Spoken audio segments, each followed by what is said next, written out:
Radio East and the boys out at Mitcham getting set for the start of round 2 action right across the Eastern Football League. A massive Division 2 clash between Mitcham and Croydon coming to you in the next couple of minutes, getting underway at 2:10 this afternoon. A couple of other games going on that we'll try and keep you updated on in the AFL. Essendon and Geelong has just started the country match, as it's been touted. Essendon 2 straight 12 lead Geelong 1-8. That's 19 minutes into the first quarter, so a low-scoring encounter there. We're currently getting all set for Hawthorn and St Kilda down in Tassie at Aurora Stadium. That'll kickstart in the next couple of minutes. And then the other game this afternoon is the Q clash between the Brisbane Lions and the Gold Coast Suns. That'll get underway at 25-5. We'll keep you posted on all that, as well as the all-important 22 around-the-ground scores across the Eastern Football League, including, of course, our match of the day, which we'll send you out to now. And the first quarter, just about to get underway at Mitcham at Walker Park. It's the Division 3 premiers of season 2015 taking on the Croydon Blues. On EFL Saturday, it's time for the match of the round. Let's cross to our team and go local for your footy.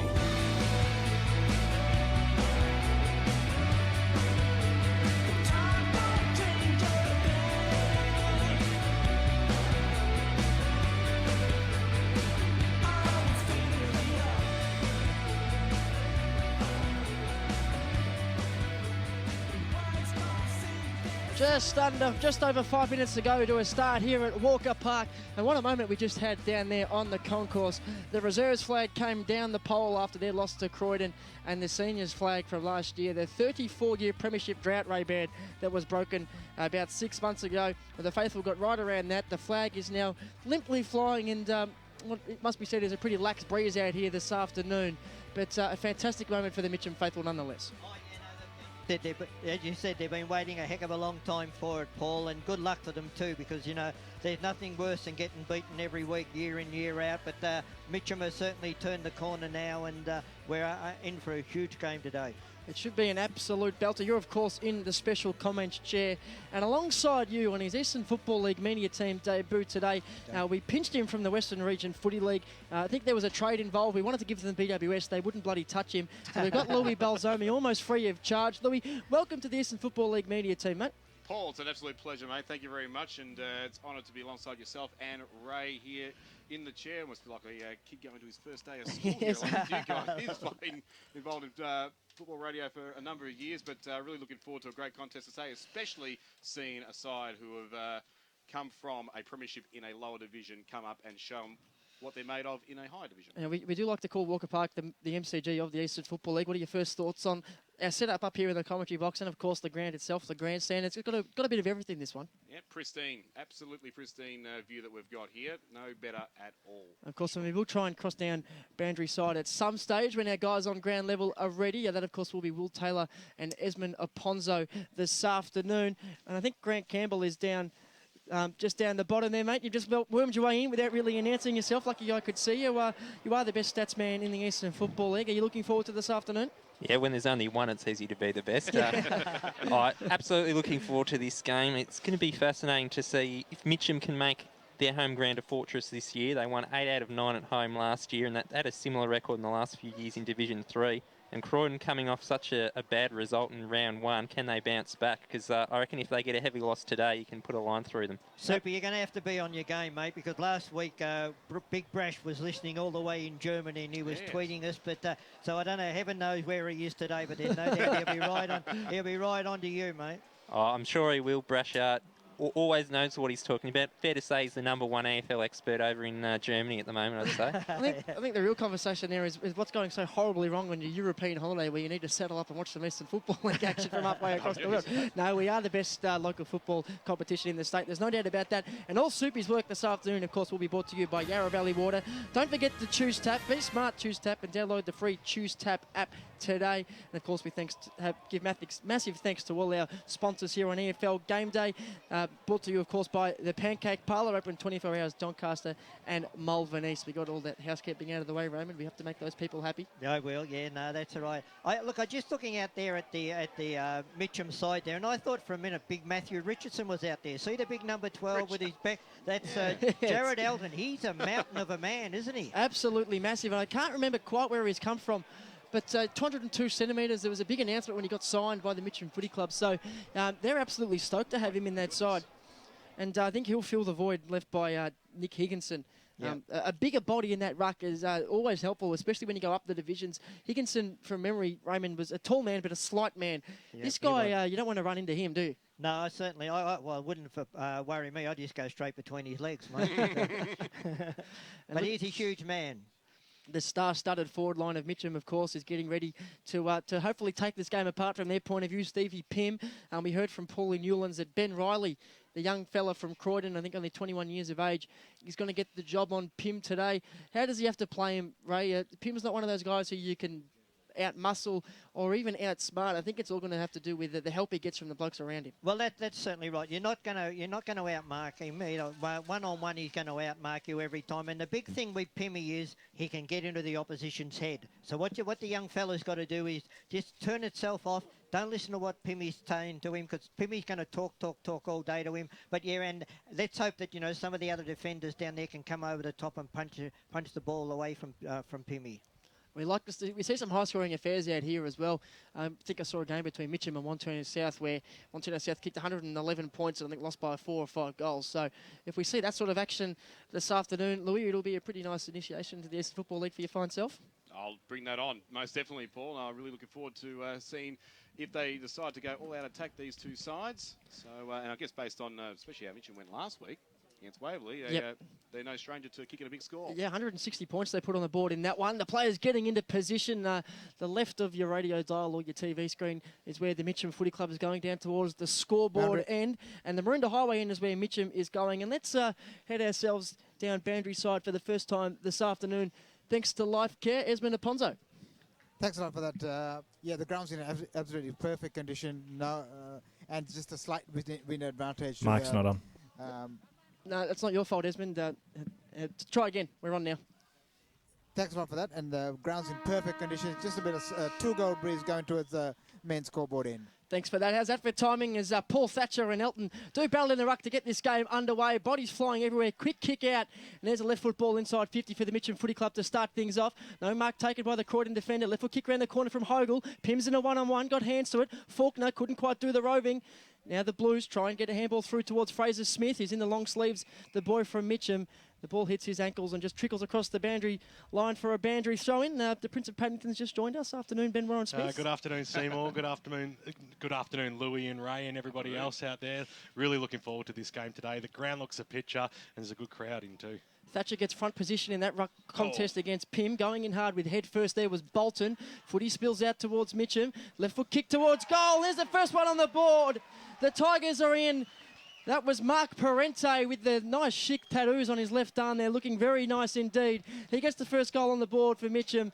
The crowd are in raptures. That's a good start. 1 straight 6. The Tigers Croydon yet to score. Yeah, look, nothing pretty about it. The ball was just pushed forward from the boundary throw-in. The Mitcham guys just grabbed a bit of a hand pass out. Lucky, just a matter of being in the right place at the right time.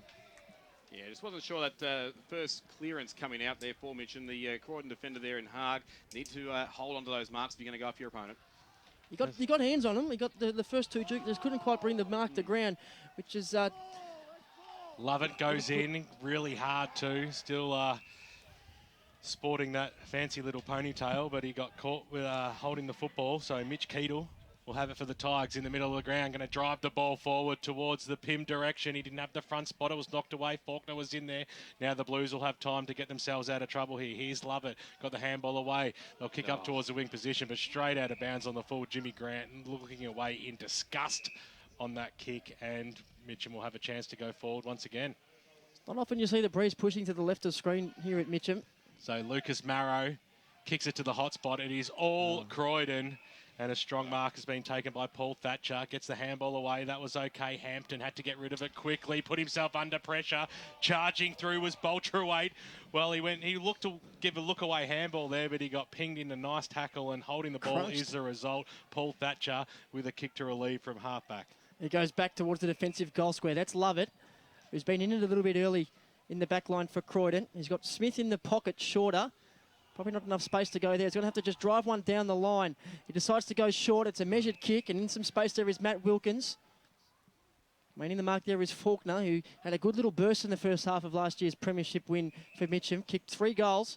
It was very important for them at centre-half forward. That's not a great kick from Wilkins. Allows Keedle to come in over the top and spoil the ball over the boundary line for a boundary throw-in at half-forward.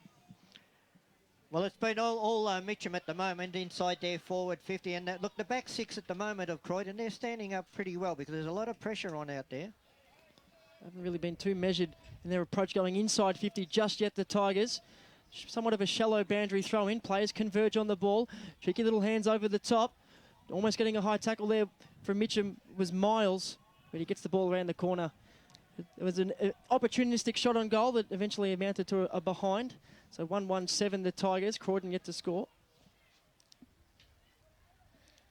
Jamie Haag to bring the ball back in for Croydon. Keep your scores coming in throughout the afternoon at Footy EFL via Twitter. I'm all over Twitter these days. You should be proud of that, Seymour. Oh, a big fly across the half-back line there. Good tackle there by Anthony Faulkner. Umpire's throwing a few arms up. Isn't that a free kick, boys? I mean, he put his so. hand clearly on the shoulders of the opposition. Unrealistic attempt for mine. You heard it here. Ball scoots out wide, looking for Parente. Couldn't quite pull the ball down. Good tackle there by Jamie Haag. Umpire says play on. In over the top there was Tom Miles. And we'll have a stoppage just inside the arc out here at Walker Park. The 45-metre arc. Pye throws the ball back up now. Comes down. Nicely done there by Bentley. Got the handball away. Now Croydon might get the first chance to go forward up towards a wing position. Knocked away there by Jarrett Clark. He had the back spot over the top there of Lachlan Rudd. And over she goes for a boundary throw-in. First time for the Blues, their side of halfway. Even if only just. Right in front of our chiropedic boundary riders. Is that what they're called this year? They get a new name every year, our boundary riders. It goes out, it bounds right in front of them again. Boundary. And we will go down boundary side thanks to chiropedic. Chiropedic betting. The wind's picked up a bit. I think it's probably a little bit more like a 3-goal win towards the main scoreboard, and there's a little bit of niggle from both teams on there. Haven't really seen Croydon with any sort of booming kicking down towards their end of the ground anyway. That's good from Elton. Gets the fist in. Numbers at the back with Croydon though. Good tackling pressure by the Tigers. The ball spills out. Plenty of bodies towards the boundary line, and Petrarca absolutely decks Dan Lemon.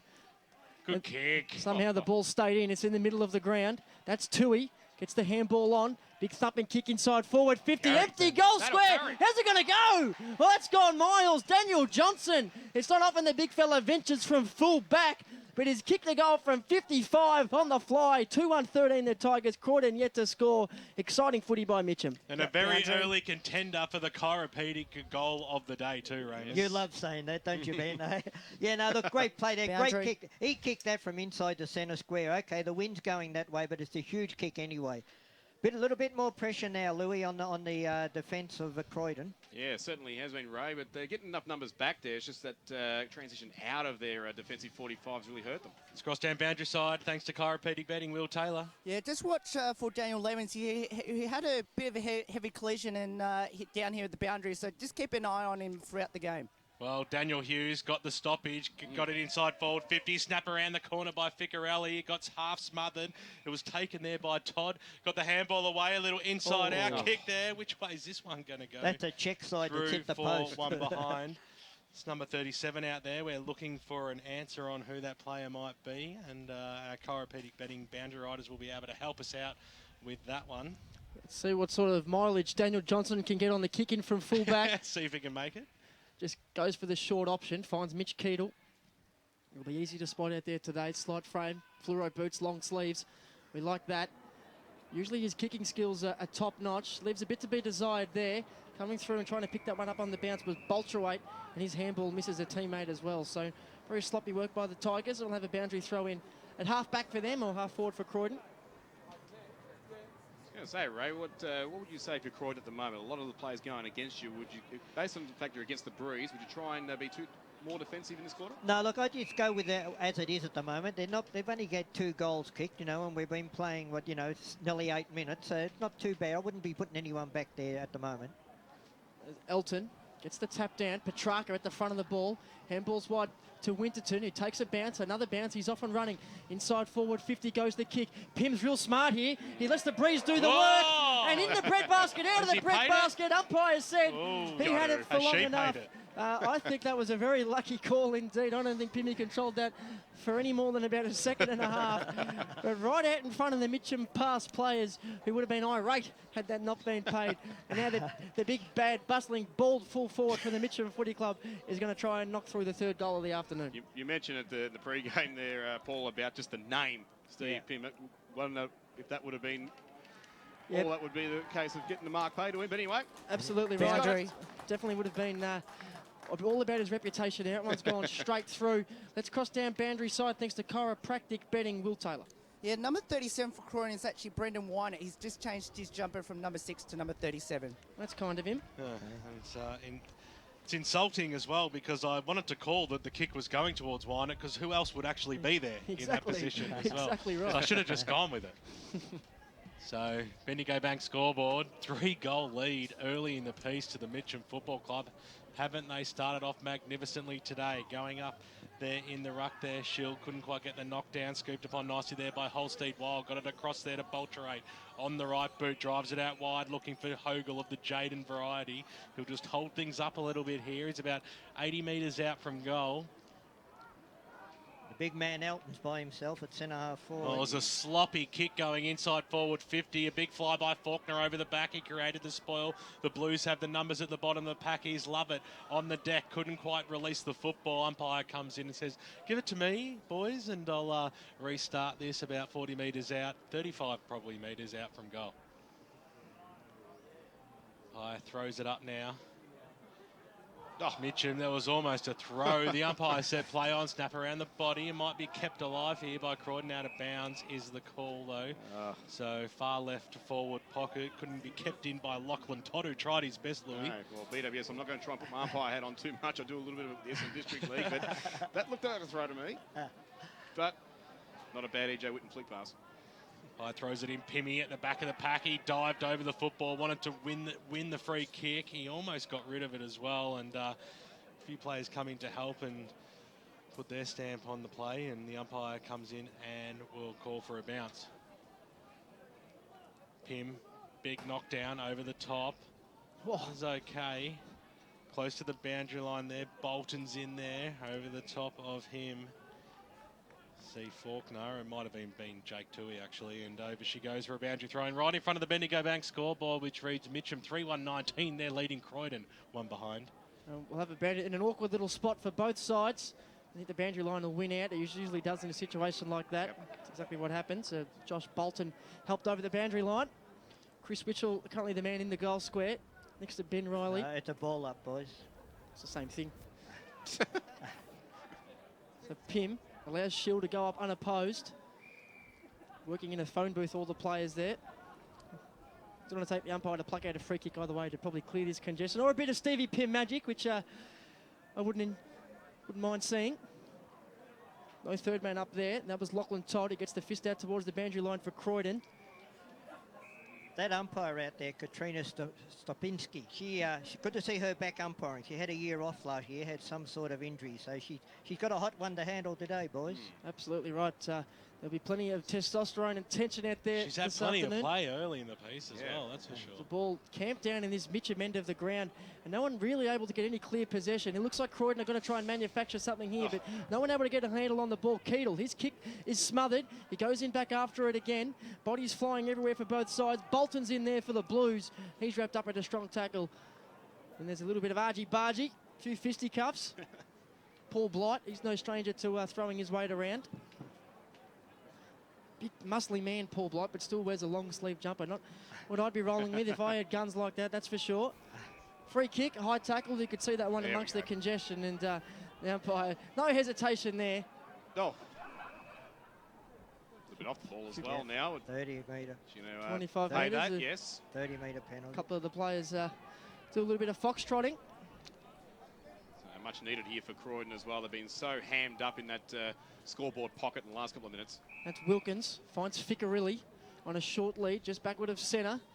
Goes long to centre half forward to a big pack of players. You're going to have to be good to mark a ball like that. Nobody quite up to the task. Johnson at ground level gets the quick kick forward. Keedle, he's run through, and the ball hits the deck, and we'll have another stoppage or pluck out a free kick. It's gone the way of Blight, who thumps it inside 50. He's got Fraser Smith, punched away by Parente. At ground level, there was Higgins, who gets it back to Smith, who has a flying shot on goal, and it's just to the right-hand side. So good enough to manufacture something there, the Blues, but not quite able to put it through the big sticks. They move to 2 behinds. Mitcham 3-1-19. The difference between the two sides, as far as I'm concerned, is that Mitcham are a lot cleaner when they get the ball. Maybe it's a pressure that Croydon's under, but they seem to be fumbling a lot. Johnson to Bulzomi. Just inside the 45-metre arc, and will elect to go to the outer side of Walker Park. And he was aiming for someone over the fence, clearly, because that's where the kick went. Out of bounds on the full. Croydon a chance to regroup and send themselves forward once again. They haven't had many opportunities in this first term. It's a handy lead here by the Tigers. Over the top there, that was a little bit too harsh there on Blight. I would have thought he stopped, propped and waited for it. Coming in, there's a number of players over this football. Rudd was in there, and we'll have a ball up 45 metres out from the Croydon goal line. Boys, early days, a couple of around-the-ground scores coming through. The White Horse Pioneers 1-3-9 lead Kilsyth 1 behind. Surrey Park 1 goal to 2 behinds. And the Glen Waverley Hawks 1-4-10 lead Ferntree Gully early 1-1-7. Tyson Baker around the grounds this afternoon. Keep the scores coming in at Footy EFL via Twitter. Pye throws it up now. Tigers will get the chance for the reprieve, and I tell you what, the clearing kick has gone all the way down to their half-forward line here, and they might just create themselves a nice handy stoppage right in front of the grandstand, and a few Bronx cheers as well. Trent Martin. Mark Parente's already kicked a goal. He couldn't quite trap the football, but I tell you what, Hayden Lovett, he's been in and around the football a fair bit for Croydon, doing a good job so far. So about 55 metres out from the Mitcham goal line. Comes down that man, Lovett again, in and under, tries to release a handball, quickly tackled. Pye says play on, and eventually we will have a bounce. Let's go to Grant Campbell. Thanks for Choose Tact. Match stats. Inside 50s 9-4 in favour of Mitcham. They've already laid 10 tackles inside their forward 50. Petrarca grabs a handle on that ball out of the stoppage, but couldn't quite get boot to ball. Handball through there to Dan Lemon, who spins back to Lovett. Chain of handballs here for the Blues. Lovett's handball to Bolton was poor, was at his toes, made him do a little bit of work, but he was more than up to the challenge. Easy. And it was a smart kick to Andrew Hughes on the wing. Let's see how this kick goes. It's into the space in front of Wynett, who up and on the chest takes a strong grab against the breeze. That's a 25-metre penalty. Ooh. Oh, it's not. The umpires blew the whistle and told him to get back, so Wynett just plays on, goes to the goal square, and Jared Clark on the line. That was a little bit unexciting. Has that happened? I'm not 100% sure. I didn't even know if that was allowed in the end. Jared Clark on the goal line puts it through. I was waiting for Wynett to turn around and go the big booming left foot kick, but it's a goal on the board to Croydon nonetheless. Nearly everyone inside that forward 50 had their arms up in the air as if like has stop played or is play still going. What do you reckon, Louie? Yeah, I'm confused as well, just as much as you guys. I really thought maybe there was a penalty that's going to be paid right there. I think the umpire blew the whistle to try and get the Mitcham player to get away from the mark, and Wynett just played on, and that was as simple as that. Well, Thatcher went up in the ruck that time, and now Croydon will get the clearance, kick around the body. It was quickly stopped, and then, well, it was taken there by Rudd. He got rid of the football. The umpire paid it, but the kick around the body there by Parente was half smothered as well. So still sitting about 70 out there from the Croydon goal line. The kick by Adams inside forward 50. He was looking for Wynett. Nicely done by Naylor. He got creamed in a tackle. Ficcarilli step around the body into the goal square, and a beautiful goal there by Jared Clark. He's got 2 in a couple of minutes, and that's another contender for the play of the day, if not the chiropractic betting goal of the day as well. Fantastic stuff there by the Croydon Football Club. They've got themselves back into this game in a matter of minutes, Ray Baird. 19 plays 14. It's a 5-point lead to Mitcham. And that goal came about just because of total persistence, boys. They just didn't give in then, but just that move's happened now. Paul Newlands has put a couple of guys back in the defence there, Louie, so you were right. But it's also freed them up down forward. They'd be stoked with that. Yeah. They'd be stoked with that, the Blues. Sorry, Louie.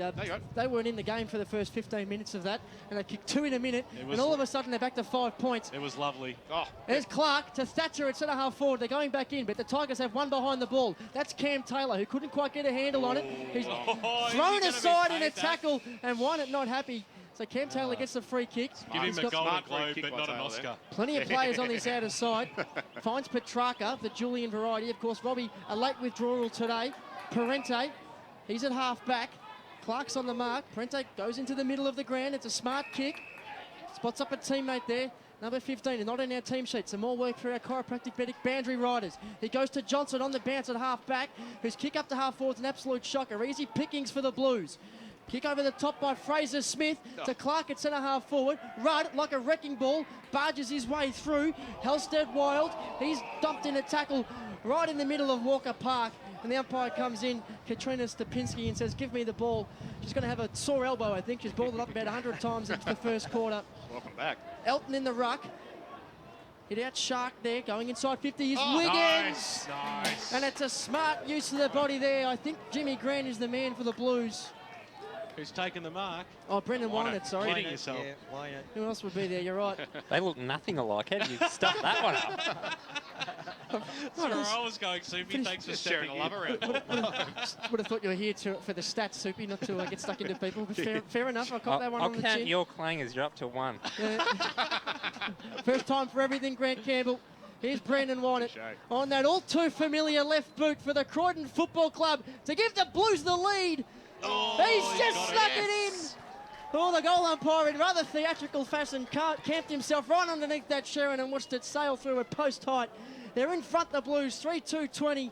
Mitcham 3-1-19. We have a game in our hands here at Walker Park. Paul Newlands, look, he'd be absolutely wrapped with the last 5 minutes that the Croydon boys have given him. Look, maybe it's just a case that they took an extra 5-10 minutes to settle down, but now they've settled down, they're certainly calling all the play. Grant Campbell, thanks to Choose Tap Match Stats. The clearances for Croydon are going their way 11-6, so that's been one area they've been particularly strong. Well, looks like they'll get another one here as a handball comes out towards the Thatcher direction. Tried to release one out wide, trying to chop it off there was Parente. Couldn't release the football. Thatcher comes back in. He was slung by Parente. And he played for the free kick and he got it well. Jimmy Grant got the handball away. Now through Andrew Hughes.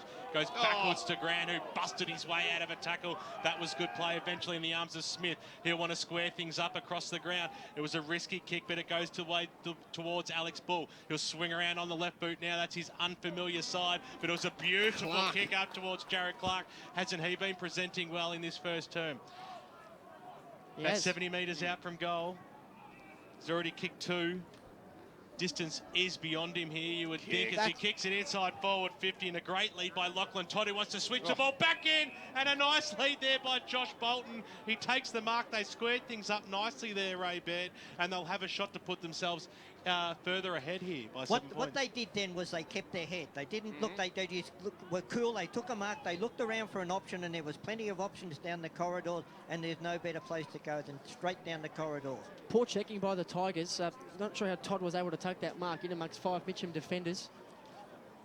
Well, what a great 7 or 8 minutes it's been by the Croydon Football Club. They've kicked 3. Can they go for 4? Todd, he goes up towards... He didn't even make the distance in the end, which was a little surprising. Clark was trying to claim the mark, and the umpire comes in and says, well, can't really pick that one, so we'll have a bounce. I think that was a clear mark to Jared Clark. It just fell onto his chest. Yeah, I'd have to agree with that one as the ball's rushed over by Tommy Miles for a minor score on the Bendigo Bank scoreboard, pushing them to 3-3-21, 21 and a half minutes gone. Mitcham at 3-1-19. Boundary. 2 previous kick-ins, they've gone short, the Tigers, and turned the ball over. Let's see what they do here. We'll quickly go down boundary side thanks to chiropractic betting. Esmond Aponso. Number 15 for Mitcham, Matt Beagley. Matt Beagley, thank you very much. He's on the list. Chiropractic. As Daniel Johnson overstepped the mark, the Cardinals in for the full back, so he did decide to go long. but it's all going to amount to nothing. He'll have a ball up at the top of the square. What's the difference between chiropractic and chiropedic?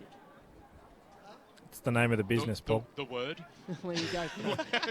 That's great That's work. a start. Great work from Mitch Keedle out of the stoppage. A push in the back on the wing. The free kicks on the way go the way of Chris Witchell. Now the ball's gone loose. This has given Croydon the opportunity to man up down here. Let's go around the grounds with Dyson Baker. Jack Martin and Dean Limbach have scored to hit back for Doncaster East against Bayswater. They now lead by 5 points. The Lions up against the Waters. Upper Ferntree Gully 2-1-13. Park Orchard scoreless in early days in their game. And at Churnside Park, a bit of a soccer score. They lead 2 behind, so the Basins 1 behind. So this is the local Burger Co. Or No, we sacked him. Feel free to look at the sponsor sheet at some point, Paul. It's right in front of him. Must be. Just saying. That's good work from Miles. Over the top to Boltrawaite, who puts Hogle into a bit of space. This is Jaden Hogle. Takes a bounce. Looks to go on his left. Here's the right foot kick around the corner. Watch that one bend back. Oh, you little beauty! Oh, there's the chiropractic betting goal of the day right there. He's your clubhouse leader. 4-1-25 the Tigers. Croydon 3-3-21. He copped a pasting from BWS for having a bounce. He knew what he was doing. That's some sharp stuff for Jaden Hogle. He's a star, that boy. Oh, how do you teach that, Ray? You just it's just pure instinct when you're in those sort of situations. You go, so many guys around you, knowing that you've got run your full measure a bit, you're twisting and turning, and you just throw it on. You can't really teach that. It's one of the traits of the two Hogle boys. We see it week in, week out. You know, it's That's just amazing. the way they play their football. All class, all class. That's all I have to say. Ball back in the middle of the ground. Who's going to get this clearance? Charging his way through was Holstein Wild. Eventually comes out to Boltrawaite. He's on the wing position, tries to stab a pass forward. Eventually bounces inside the forward 45 arc. Scooped upon nicely there by Bolton. Little handball out wide. They'll try and squeeze themselves here. Here's Wilkins backwards to go forwards, which is the way that they're going. They're putting themselves in big trouble. Stolen upon by Miles. No, I'll tell you what, that was going to be the next contender. But it went straight into the post, so 1 behind is the result. That's the point of the day so far. Don't you worry about that. Bendigo Bank scoreboard, 24 minutes gone in the first term. It's a 5-point lead to Mitcham, 4-2-26 Croydon, 3-3-21. Great tackling pressure from the Tigers. Trent Martin, whose muffed handball, ended up going straight back to himself. Then he was dumped. So good work by the Tigers. Hogle, little flick over the back, a volleyball spike. Puts his brother into some space. 2 in a minute for Jaden Hogle. God, the Hogle boys combined. He won't get a stat for that, Chris Hogle. But that was a sharp piece of work. Just battered the Sharon over his head. Natalie Cook, beach volleyball, Sydney Olympics year 2000 style. And Jaden Hogle mopped up the crumbs and put it through for another exciting goal. And all of a sudden, they're out to an 11-point lead. I tell you what, if the rest of the game is going to go like this, we're in for a cracking afternoon of footy. It's been a quarter of momentum. First of all, it was Mitcham. Then Croydon had their momentum. And now it's swung back again, and Mitcham are in control again. Sensational stuff. What a ripper first quarter we're seeing out here for the EFL GameDay match of the day. And now it's the Blues to try their chance of going forward, looking for Figuerilli. Couldn't quite trap the football. Knocked away from him right on his hammer. Jackson Glossop, who's been such a serviceable Tiger for a long time. Always in the long sleeves as well. Unassuming, one of my favourites across half-back, Jackson Glossop. Underrated. Fire brings the ball back in now. Does feel like there's a bit of a breeze. Jimmy Grant got the knockdown on that at time, and we'll have a bounce just outside the edge of the centre square. True centre wing position out here. Grant is looking at pitcher. Great job by our mate G-Mac, keeping things all up to scratch. Kick goes up towards the half forward line. Playing for a free kick. Free kick, He got a tiny little nudge. I'm not gonna say I was too convinced about that. But he'll take the free nonetheless. 55 metres out from goal. Breeze behind him. He's almost going back as if he's confident with this one. It's only 49, 50 metres out. Yeah, he's just over 50. And they do have a bit of a breeze going that way as well to the Tigers. So Witchell, he'll roost it. He'll kick it right to the top of the goal square. Pimmy, he sat behind, and the ball picked up by Bolton, got the handball away. That was okay. Smith on the left boot, drives it out of that danger zone. It was a good bit of play there by Bentley. What's a free kick being paid for there? I tell you what, that is as stiff as it gets. Bolterate got the handball away. Tui on the right boot, drives it forward, but it was all Blues. Ben Riley takes a mark in the back pocket. Right out in front of the Mitcham past players who'll be giving him words of advice, I'm sure. Not so much encouraging advice. He sent it back from where it came from. There's Clark, who's provided a bit of a spark for the Blues in the first term. He's showing his class early, isn't he? Certainly is. Haven't seen him venture too far outside of the forward 50 apart from this moment here. He's at half back. He switches it across the ground. He's got a 2-on-1 if the ball hits the deck. But Mitchell, who's real smart, his spoil finds a teammate. There's a left foot kick from Petrarca inside the forward pocket.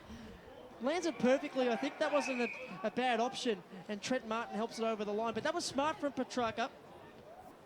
Put the ball in the spot where the boundary throw-in would probably be the worst result. And that's what's happened. Plenty of players inside forward 50 for the Tigers. Pym and Thatcher. Thatcher gets the front spot. Smith, love it. Miles through his hands.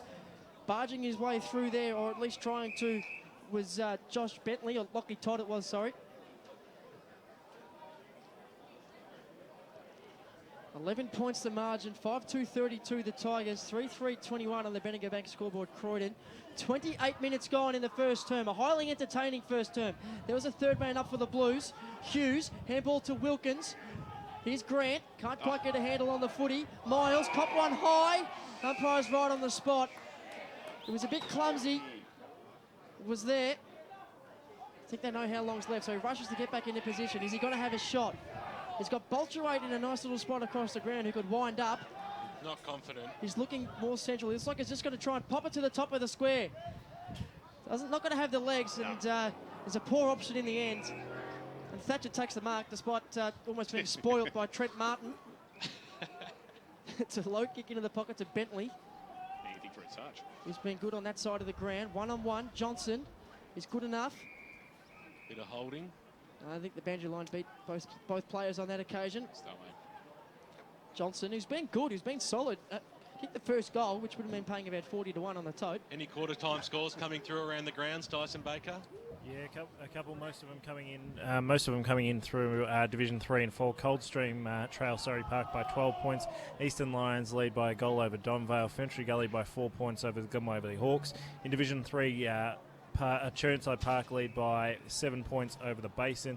And in Division 2, Mulgrave 27 lead Eastfield 13 by 14 points. And there's the quarter time siren. What a first half an hour it's been out here at Walker Park. Mitcham hit the lead early. Croydon got it back. And then the Tigers fought back again to regain an 11-point lead at quarter time. 5-2-32 the Tigers. The Blues 3-3-21. Jaden Hogel's got a couple. Jared Clark's got a couple for the Blues. And it's been a good start to the game here so far. Make sure you keep the dial locked right here on 98.1 FM, the home of the Eastern Football League. John always said his send-off would be different. He wasn't wrong. He was a fun-loving guy who had a passion for flying. So last week, John's family and closest friends celebrated his life on a charter flight over the Yarra Valley. They took in the breathtaking views, enjoyed a glass of bubbles, and told lots of stories. At Tobin Brothers Funerals, our motto is, if it's legal, it's possible. So celebrate your life the way you want. Tobin Brothers Funerals, celebrating lives. Program sponsor. Hey man, it's crunch time. Is it fully split? No man, it's crunch time at Pancake Parlour with a salted caramel crunch. Yeah, house-made warm salted caramel sauce and roasted almonds on 2 buttermilk pancakes topped with vanilla ice cream. Yeah man, it's crunch time at the G and then it's crunch time at Pancake Parlour. So this is footy speak then. I'm just saying man. The salted caramel crunch would be great to have after a day at the footy. Pancake Parlour open 24 hours, High Point, Malvern and Doncaster East. Lovely. Program sponsor. EFL.org.au is a must-visit for the die-hard Eastern Football League fan. In our news section, check out the latest news, feature articles and video programs, including the Inside Football Friday preview. Have your say in the EFL poll. Check out all the latest EFL videos. Best of all, you can listen back to any EFL radio program at any time. To go live and local for your footy, head to efl.org.au. Good news, boys. It's 20% off to travel on Eastlink on weekends and public holidays with a car tax. So, with the money you'll save, you'll have enough. Enough for what, Coach? My birthday present next week, and I have my eye on some sparkly gold footy boots with some pandas on them. Get a breeze tag and use Eastlink, the quickest way to get around Melbourne's East. Arrive fresher, play better. Eastlink, it's time better spent. In sparkly boots. Program sponsor.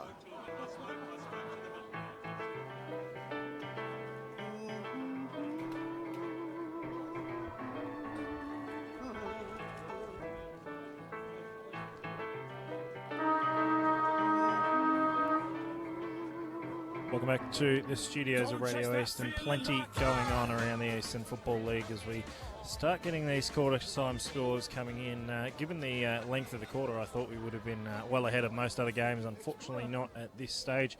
We'll read through what you've got, and then we'll read through what we've got, and then we'll flick you back to the boys at Walker Park in Mitcham. Starting, of course, in Division 1, and a bit of an interesting result maybe brewing here. North Ringwood 4-2-26, leading Balwyn 2-5-17. Norwood 1-3-9 are leading Doncaster 3 behind 3 points. A bit of a breeze in that game. In Division 2, East Burwood are trailing Mulgrave. Mulgrave 4-3-27, lead East Burwood 2-1-13. Division 3, it's a 5-point lead in favour of Sylvan over Baronia, a 7-point lead in favour of Churnside Park over the Basin, and Upper Ferntree Gully kept Park Orchards goalless in the first term to lead by 24 points. And in Division 4, Surrey Park lead by 2 goals, as I mentioned before, 2-3-15 to Coldstream, 3 behinds. Eastern Lions 3-2-20 lead Donvale 2-2-14, and Ferntree Gully 3-2-20 lead the Glen Waverley Hawks 2-4-16. I'll see if I can get some more of these scores coming through as we tick towards the start of the second term. Whitehorse Pioneers 1-3-9 lead Kilsyth, 1 behind 1 point at quarter time. Lilydale 2-2-14 in their first meeting with Mooroolbark in a long time, 1-2-8. So a few interesting games starting to brew, boys, as we head back to the team at Walker Park in Mitcham. Thank you very much, Dyson Baker. Welcome back to Walker Park, where it is an 11-point lead to Mitcham at quarter time. And thanks to Choose Tap, let's go to Grant Soupy Campbell for all the stats that mattered in that first term. Croydon won the clearances 14-11. Mitcham had 38 kicks to 36. The handball count was quite interesting. Croydon with 40, Mitcham only 13. The inside 50 count really told the story of that quarter. Mitcham had 8 of the first 9. Croydon responded with 7 of the next 8, and Mitcham had the final 5 to win it overall 14-8.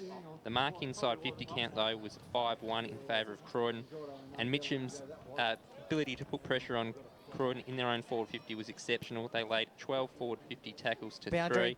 3. That's more than most teams have in a game. Let's cross down boundary side. Thanks to chiropractic betting, Will Taylor. Yeah, I've got Tyson McKenzie here from the Mitcham Football Club. Now, Tyson, great start for the team in the first quarter. Guess what? How are you going to go into the second quarter? I think we need to fix up our delivery forward. We know that Croydon like to drop a lot of numbers back, and they did it well, so they like to obviously make it a bit tighter footy. We just need to compose ourselves, especially going into this win now. Need to lower the eyes, move a bit more fluently through the going in forward instead of bombing it long and turning it over. So. Obviously, with the breeze that you had, you felt that you sort of wasted a couple of chances in front of goals? Oh, definitely. Having shots from outside 50 just because there's a wind, it's not good enough. We know that there is a win there, but it's always the scoring end is down towards the Maroondah Highway, which is funnily enough. So hopefully we can compose ourselves and get a few goals against it. All right, thank you so much, Tyson, for joining us. Thanks, Will. Thanks Back to you. Will Tutler down boundary side. Thanks to chiropractic betting. Players just making their way into position. Ray, it's a good point that needs to be raised. We don't we can't gauge a real opinion on the breeze until we've seen both sides have a crack at it. I'll hazard a guess that if Mitcham go inside 50 like they did that quarter, going the other way, they're not going to do very well. I was very impressed with the way the Blues actually used the ball going inside 50. There was a lot of flat work. There was a lot of lateral work as well. It was smart. Yeah, the back six worked really well for Croydon there. I thought they were under a heck of a lot of pressure, but they backed each other up, and they certainly they'd be happy with their first quarter. Esmond Aponso, thanks to chiropractic betting. What was the mood like over at the Croydon huddle? It was good. It was very well composed. Paul Newton's key message is to keep the pressure, keep tackling, move the ball quickly, and just when you're kicking with the wind, don't bomb it. Just make sure that you kick it to your forwards and put it in front of them. Thanks to our boys down there, boundary side. I tell you what, Old Bobby's Burgers is getting to work over down there. They're actually already out, not doing themselves any favours, the Mitcham Football Club, for the Huddles hamburger hunt. I tell you what, someone needs to go do a burger run up at Coles. At least go and get one so I can have one at half time. Here's big Jared Elton and Paul Thatcher to get the second quarter underway. Thatcher on the way down was able to get a little bit of a fist on it, but leading back in the race is Miles. Does a little bit of a juke move and gets the ball up to centre half forward. Ill directed though. A big thumping kick back inside 50 for the Blues. That's gone Miles. And Keedle just threw his hands over the back on one. It was snipping around and it's trickled over the boundary line for a boundary throw in right out in front of the pass plays here at Walker Park. A few big results coming through, boys. Sorry, Ray, I'll just cut you off. East Ringwood 4-1-25 lead Roval yet to score. North Ringwood leading Balwyn by 9 points. Knox leading Noble Park by 2 points at quarter time. South Croydon kept Montrose goalless in that first term. Bayswater lead by 21 points over Doncaster East. So there's a few interesting results that could brew through the afternoon. Ringwood leading by 8 points over Templestowe. I'll get you a full wrap when I've got them all. Nothing to worry about. Dyson Roval were slow starters last week too. No barracking here on EFL GameDay. Thanks, Ray Baird. Yeah, pretty worried about Donny East. The throw in from Todd, who took the ball out of the ruck and just threw it to a teammate there in Riley. The umpire says you can't get away with that. And there's the kick from Miles to a one-on-one, a genuine one-on-one. And a great mark by Josh Bolton at half forward. Weiner's got a mismatch. He's got Bolterwaite next to him. Johnson's sniffing around there as well. Yellow and black jumpers everywhere you look, so he decides to go backwards. That's to Smith. He kicks the ball to centre half forward. Todd was his target. Off hands into the deck. The Tigers will mop up, only for a second though, as Winterton is dumped in a tackle by Josh Bolton again. He's been good in the start of this second term. Other side yet to score. We've gone 2 minutes. Third man up. There's Winterton on the left boot. Looking for a teammate who slipped over Faulkner at the wrong moment. So love it. Takes the mark at centre wing. Short ball to Todd. Slides in on the knees and takes the mark on the chest. This goes long inside forward 50. Is Clark. Elton was there in the hole. Off his hands. Picked up by Wynett. He's knocked up in a tackle straight away. Ball comes out to Elton. He gets the kick out. Bolterwaite picks it up. Rudd's in there as well. He's got 3 to beat Lockie Rudd. He does a great job. Spins and gets the ball out. Cam Taylor. Handball misses the target. It ends up in the hands of Lemon, who's going to have an uncontested shot on goal from the paint of 50. Great finish, Dan Lemon. And good persistence from both sides. I think Rudd was a little bit unlucky, who made the play. Handball just missed the target and was mopped up.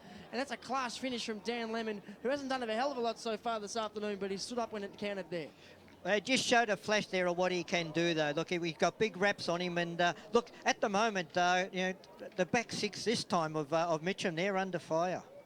Tell you what, though, it was almost 50-50 from, I think, Oliver Adams it was. He could have had the opportunity to go to tackle. He went to hip and shoulder instead, but luckily for him, what it did was create doubt in the Mitcham defenders, and it caused the turnover in that. So well done. Good judgment call there from him. They used the ball well there, did the Blues, and Todd, who comes streaming in off the square, handball to Lemon, who gets the ball to Fraser Smith. Oh, Fraser Smith puts it through. 2 quick ones for the Croydon Blues. All of a sudden, they're back in front, 5-3-33. Mitcham 5-2-32. And those guys, Smith and Todd and Lemon, were involved again. They've been good in the first half of this second quarter. Oh, blinking, you missed that play. That was scintillating, right? I hadn't even looked up off the score sheet yet, and another goal. No, that's just testament to the way that they've structured up now in the centre, Croydon. They really, as you said, after that first 10 minutes of the first term, really have settled themselves down. They've got things right, and look, with the breeze, they can be anything. High-scoring game we've got on our hands here. Absolutely no doubt about that. Ball back in the middle of Walker Park. Umpire throws it up now. Nice little knockdown there by Elton. Clearing kick, though, by Croydon to the edge of the centre square. It's an up and under. Jimmy Grant was in there. He might go after it again now. Got a little knockout out wide. That was okay. Link up in the middle there. Came out towards Bolton. Backwards he went. Handball out wide. Picked up there by Tui. Almost. Hits the deck, and a little bit of sloppy football towards that boundary line over the far side of Walker Park. And eventually it trickles over for a boundary throw-in. 1 point is the lead to the Croydon Blues. Keep your scores coming through all afternoon at Footy EFL via Twitter. Dyson Baker's keeping us right up to date with all the around ground scores. Almost got a full set when you're ready, gents. Throws it in the middle of the ground. Hughes couldn't quite pick the ball up. Taylor was in there as well, paddled it out. Wiggins barged his way through a tackle. By said it was all square in the middle here at Walker Park. Dyson Baker around the grounds.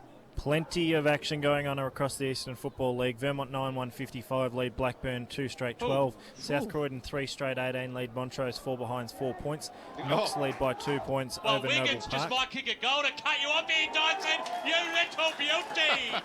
Well, that was beautifully roved. He had the space. He had 5 metres to work with. And then from just outside the 45-metre arc, he slots through his first of the afternoon. And on the Bendigo Bank scoreboard, Croydon are now finding themselves with a 7-point lead, Ray Baird. Yeah, look, it's all Croydon at the moment. There's no doubt about that. But look, they're winning the ball out of the middle. That's where it's all starting. So look, don't worry about what's happening down forward, but they're winning the ball out of the centre. So Mitcham, they've got to just tighten up around the middle, play a little bit of man-on-man, slow the ball down maybe, and try and get control back. They've barely had their hands on the footy in the first 6 minutes of this second term. Another contender for the chiropractic betting goal of the day, Dyson Baker around the grounds.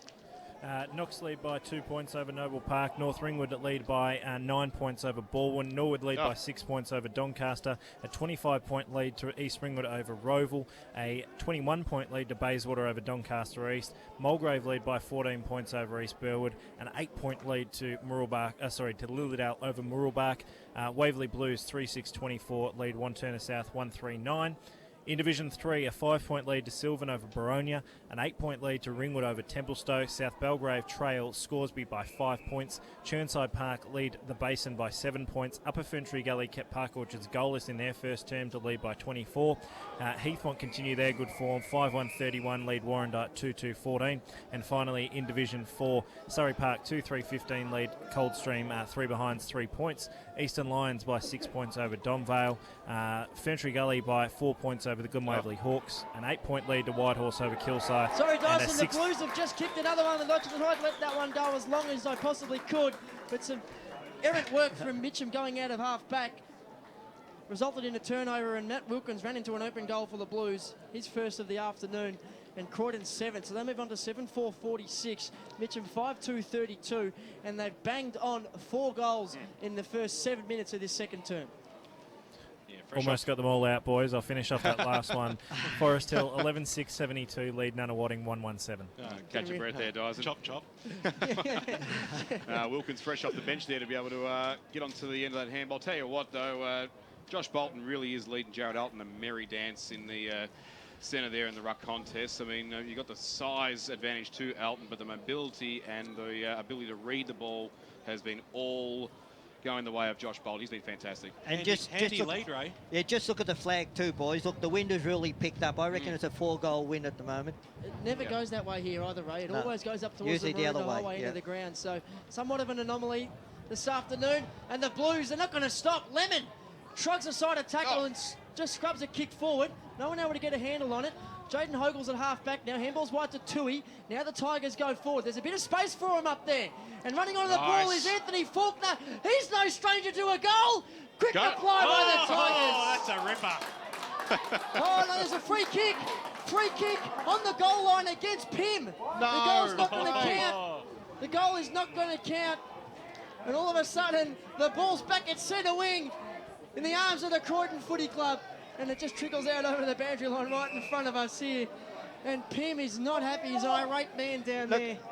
What happened was, no, it was more than 5 metres off the ball. He was shepherding through and he was too far away from it. That's the way I saw it anyway.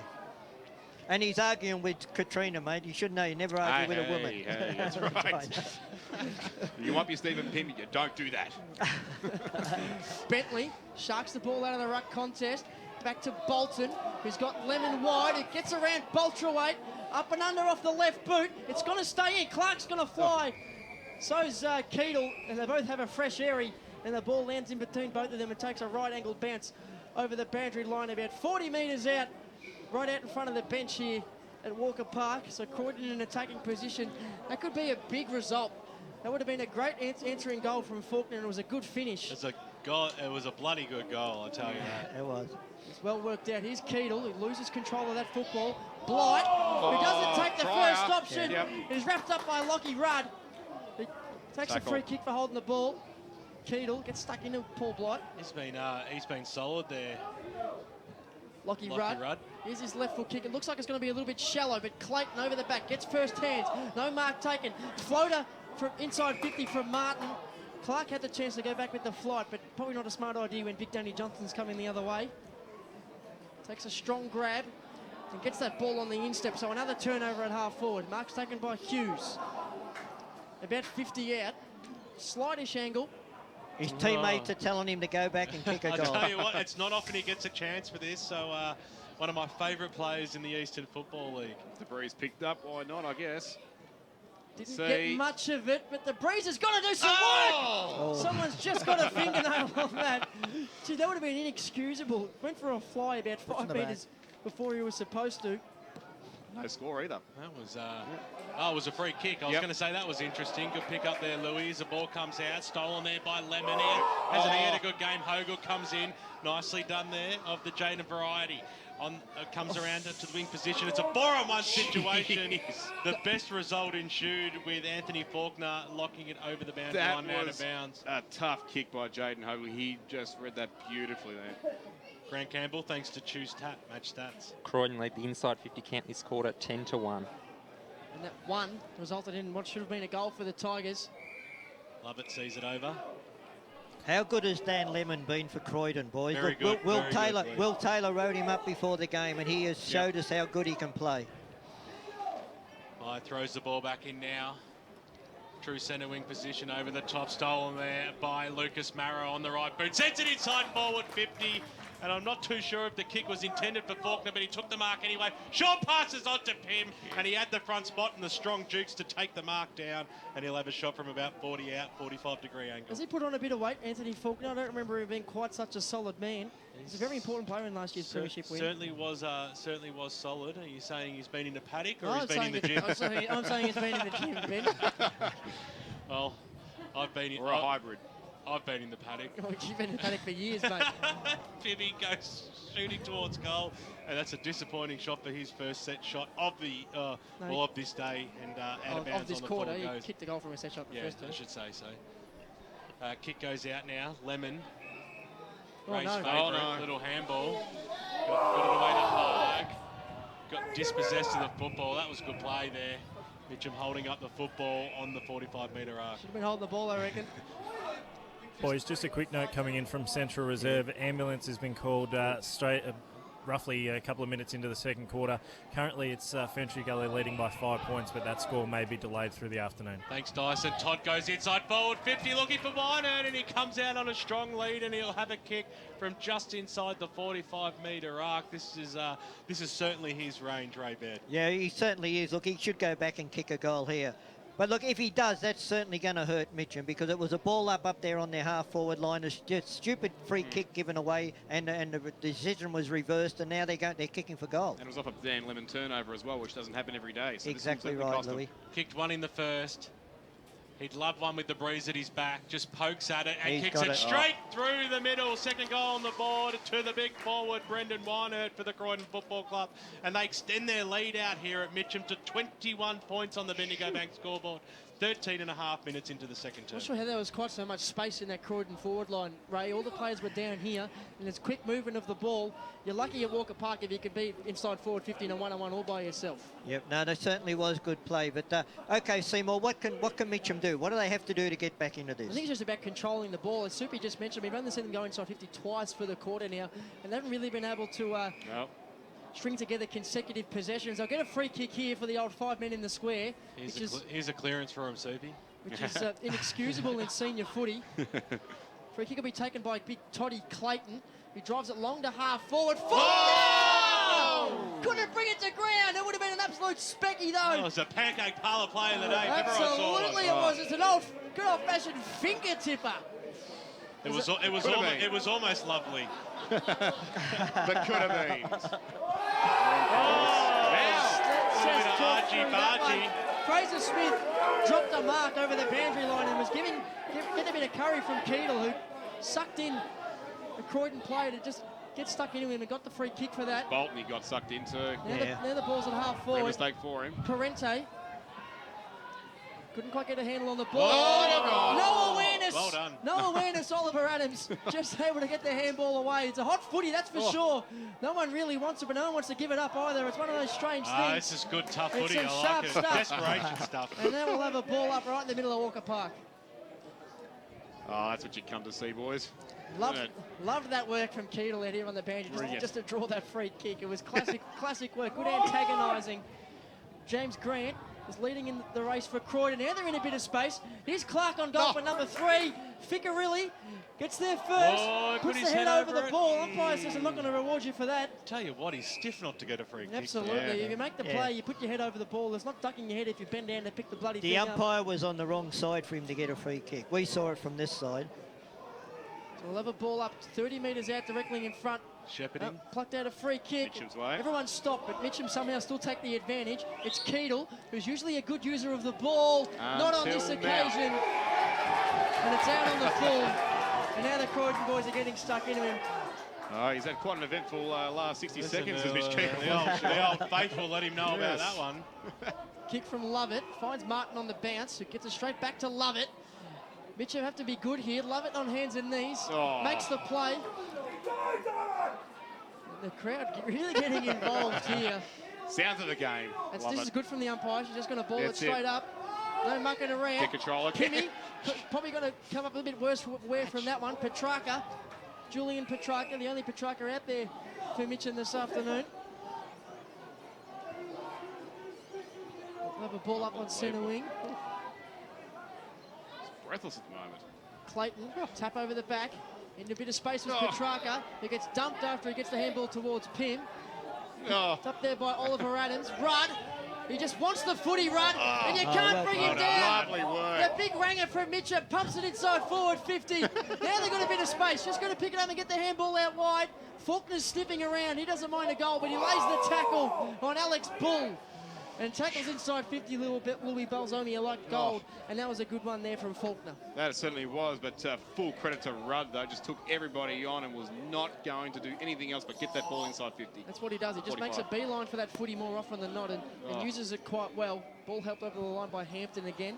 They can get a goal out of this, Mitcham. There'll be 2 people you can thank. Rudd for that play just there, but also Keedle. I reckon that Clark was in for a goal from 45, and his half smother on him saved a certain goal there. So hopefully they can get reward for effort here. Look, even if they don't get the reward, what they've done, they've slowed down Croydon's score rate. What they've done, they've slowed the game down. Now they're playing it back on their terms. Certainly been a feisty couple of minutes. The next goal counts so much more. You would expect over the boundary line she goes for another boundary throwing. It's getting feisty out here at Walker Park. Grant Campbell, thanks to Choose Tap Match Stats. Well, the clearance is actually Mitcham's way for the quarter now, 9-7. I think the reason why Ray thought Croydon were doing so well is every time Croydon wins it, it's much more of an impact than Mitcham's. To bring the ball back in now. Stuff Soupy.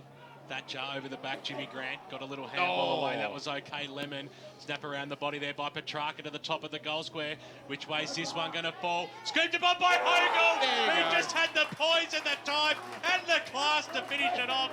And he kicks his 3rd goal of the afternoon, Jaden Hogel. And on the Bendigo Bank scoreboard, 18.5 minutes into this second term, it is Croydon still leading this one by 15 points. They are 8-5-53 and Mitcham is 6-2-38. And they got the rewards for their effort there, boys, because for the last 8 minutes or so, they've really fought hard and they've slowed the Croydon down. And to get the goal there, it's certainly rewarded them. It's a big goal. It's a big goal. Could be worth 2 in the long term. We'll see how they hold up now for the next few minutes of the second quarter. Another free kick for 5 men in the square. This time it's going the other way. Paul Thatcher wastes no time. Was almost too excited to get that. He's lucky to get it back too. Absolutely. He almost missed the footy. Got to kick over his mark. Yep. No, it's big mark to kick over though. Just got a big help. Just got to kick it based on his first attempt. Yep. There we go. That's much better contact with the Sharon. Look at Wynett over the definitely back. Better. If this one gets through, it's good work from Glossop, who just always knows where to be. Beagley, handballs to Boltrawaite. Hands. Nice. Smart kick to Elton, who's probably going to handball it, which is probably smart when you're that big, but decides to go for a short kick instead to Miles. Oh, sells a bit of candy. And Blight takes candy, buys that candy 3 times. Does Blight. It's good from Miles. Marrow on the bounce, picks it up and sends it long inside 50. Pim! Nicely done. Oh, Nicely done. Here's the certain goal. Faulkner. It was Mitchell who did the roving. There's a contender for the Pancake Parlour play of the day. And good finish by Faulkner, his first of the afternoon. 2 in a row, almost a carbon copy of what we saw in the first term, where the team against the breeze fights back late. And that momentum started to swing again, boys. So look, no matter when you're up against it, you just got to keep in there, dog, fighting for the ball, because it'll turn your way. And when it does, you make the most of it. Yeah, brilliant team performance there, Louie. And all of a sudden now it's that beautiful transition and movement and quick ball use. It's back in Mitcham's legs now. It's crossed down boundary side thanks to chiropractic betting. The crowd's really vocal and they're really getting into it, the Mitcham fans here. It's a great atmosphere down here. Great to have Esmond Aponso back on board for season 2016. Umpire throws it up. He might let play go on here to Bull. It was a Croydon free kick to Bolton, which it'll eventually go back to. So they'll start things out wide again. Mark's been taken by Bull. Kicks it up towards the half-forward line. It was a 2-on-1 situation. The kick wasn't centimetre perfect, so it went over the boundary line and out of bounds. And we'll have a boundary throw in half-forward line for the Croydon Football Club. They currently lead this game by 9 points. It's an absolute cracker here on EFL GameDay. Boys, players just got back underway at Central Reserve. 3 ambulances ended up arriving at Central Reserve, the Glen Waverley Hawks. The player was Josh McMillan, copped a fair old knock to the head. From all reports, okay, just going off to hospital to be checked up. Ferntree Galley leading by 3 points in that one. Thank you very much, Dyson. Good news to hear that he's okay. High to bring the ball back in. Tell you what, I just got a waft of burger. I think they might have done the goal strip. See you later, That's from the bottom of the grandstand. Yeah. She smells good too. What was that, Bruce? It's your hook. That's become a 12-goal breeze now. 8 of them are burgers. Kick goes short, ball straight. Almost got his head ripped off. He'll get the free. Just outside the centre square. Mighty Saint is the leading Hawthorn in the second term by 7 points. Never mention AFL on air unless your own team's doing well. You threw it in my face, so I had to mention it. Kick goes inside forward 50. It was Martin in the front spot. Wanted the boundary line as a bit of safety. Went towards that way. Mitcham somehow found themselves with a little bit of space here. The kick goes up towards the top of the goal square. Pimmy over the back. Will it sit right for the big man? Has he got enough curl? Oh, he certainly does. He's all class, Stephen Pym. He's kicked his second goal of the afternoon. And I tell you what, he's hit the front for the chiropractic goal of the day. Magnificent. I tell you what, Pimmy, as he kicked that, he was falling to the ground. But before he hit the ground, he was celebrating. The arms were going. Typically Pim's style. That's such a smart kick too. You would have tried. You would have had to aim that to go out on the full, just so. That's right.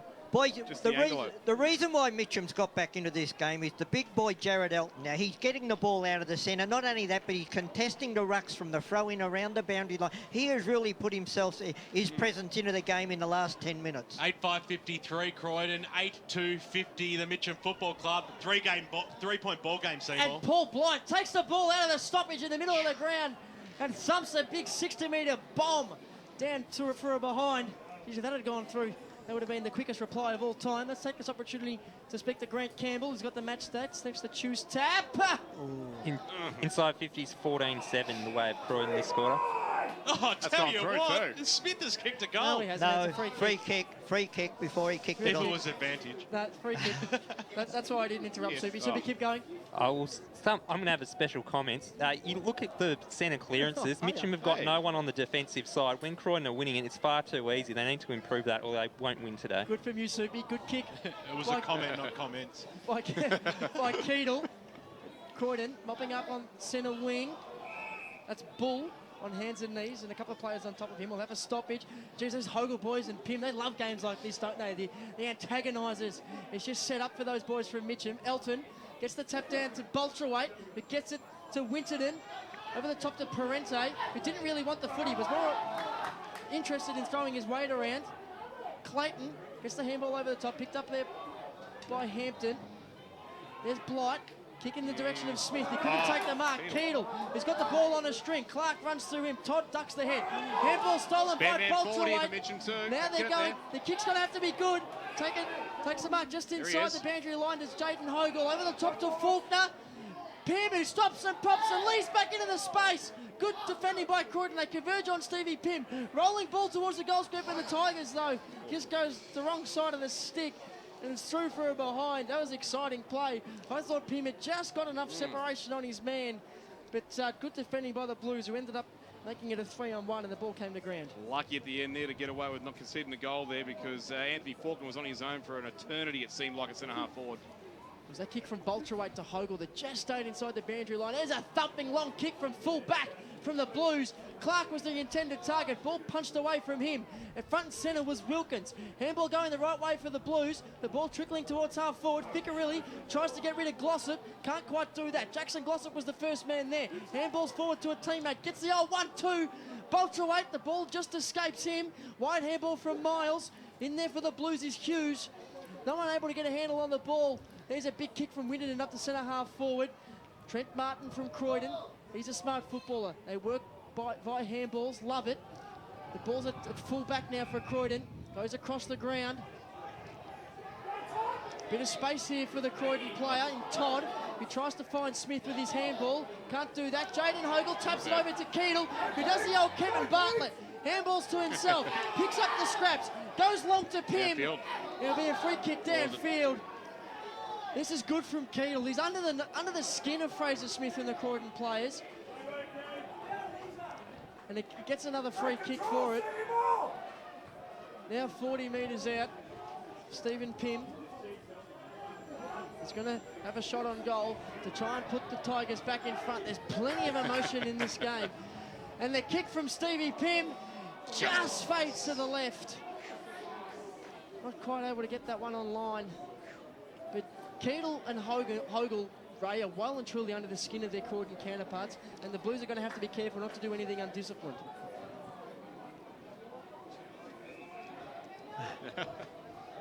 Seen the long, exactly right, Paul. The long exactly Blood right. rule. Blood rule. There it is. Looks like it's Anthony Faulkner. Faulkner, I think, yeah. Yeah, but they've become equally as important too, Paul, with the footy too. I mean, some of Keedle's rebounds have been scintillating in this term and have been probably the biggest reason why Mitcham have got themselves back in the game. You mentioned earlier, Ray, about Jared Elton's impact. Earlier in the quarter, he was struggling, I felt, against Josh Bolton. So he came off, had a rest, got replaced by Clayton, got a talking to, and he certainly listened to what the advice was given to him. Same Blues, the big thumping kick. Down from full back. This time it falls to the front of the pack, and Hughes goes inside 50. All of a sudden, Wynan and Ficcarelli have some work to do, and the latter lays a strong tackle on Jackson Glossop, and we'll have a ball up 40 metres out directly in front for Croydon, who lead this game by 2 points. 28 minutes gone in the second term. Clark got the knockdown. It's a hot football, only 40 metres out from goal. We'll have another bounce. Barbecue was nearly out, but I've buzzed us all one. Don't you worry about that. Pye throws the ball up now.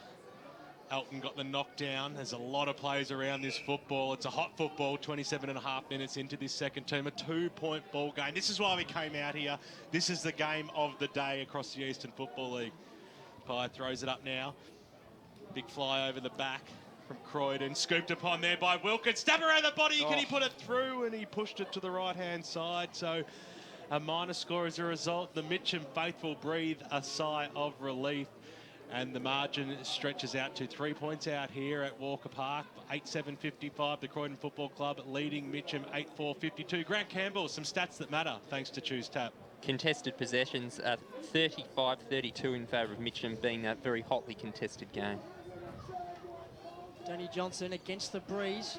Fires a flattish ball to half back, but Bentley takes the mark, plays on immediately. He's got Blight in a bit of space, who's called out of it by Wynett. He can't quite collect the ball at his bootlaces, and then he's dumped over the boundary line.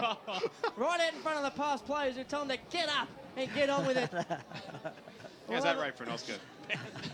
From Wynett.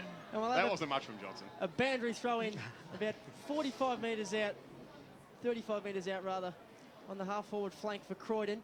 We lead this game by 3 points. Here's Blight. He's in a little bit of space again, but just like last time, can't quite get a handle on the ball. Ficcarelli copped an errant boot to the face. I think it's up a little bit worse for wear. Someone will have a ball up directly in front, about 25 out.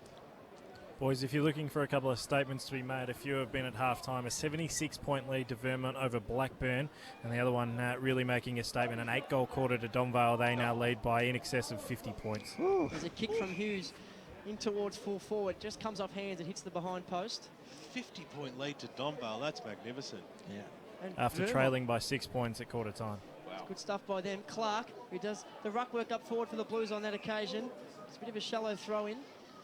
So right in the shadows of half-time here at Walker Park. 8-7-55 the Blues. They lead Mitcham by 3 points. 8-4-52.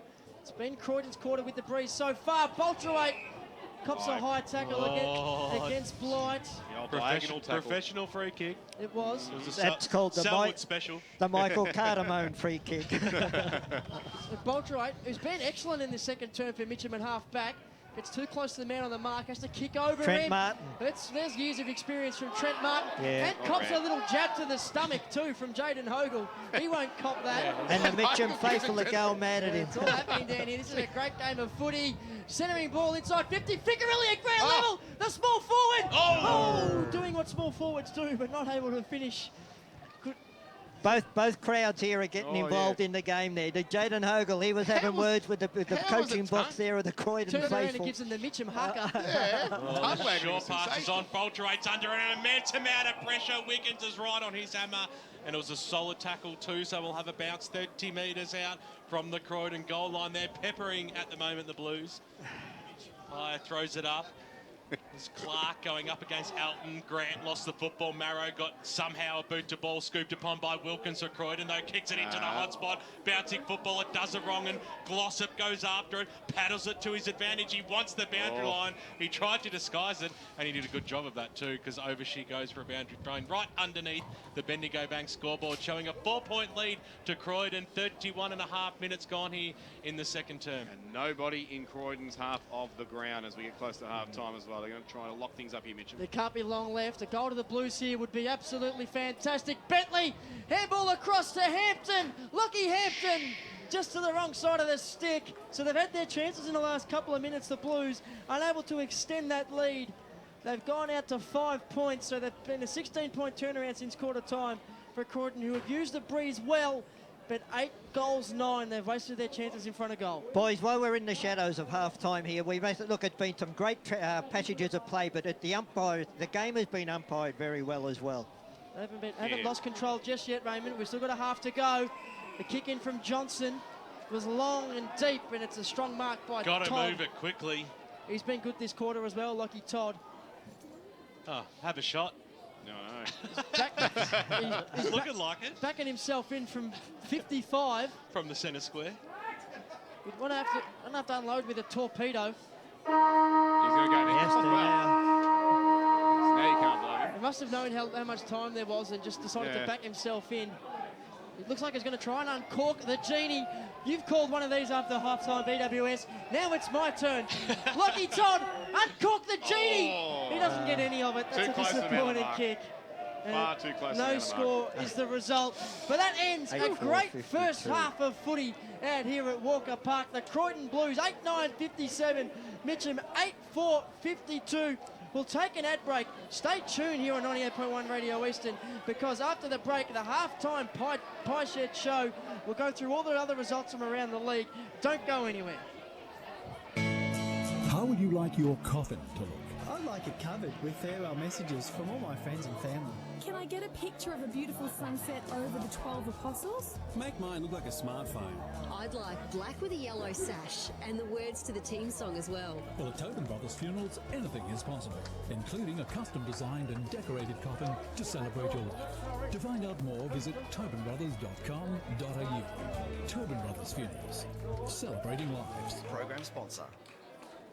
Good news, boys. It's 20% off to travel on Eastlink on weekends and public holidays with a car tag. So, with the money you'll save, you'll have enough. Enough for what, Coach? My birthday present next week, and I have my eye on some sparkly gold footy boots with some pandas on them. Get a breeze tag and use Eastlink, the quickest way to get around Melbourne's East. Arrive fresher, play better. Eastlink, it's time better spent. In sparkly boots. Program sponsor.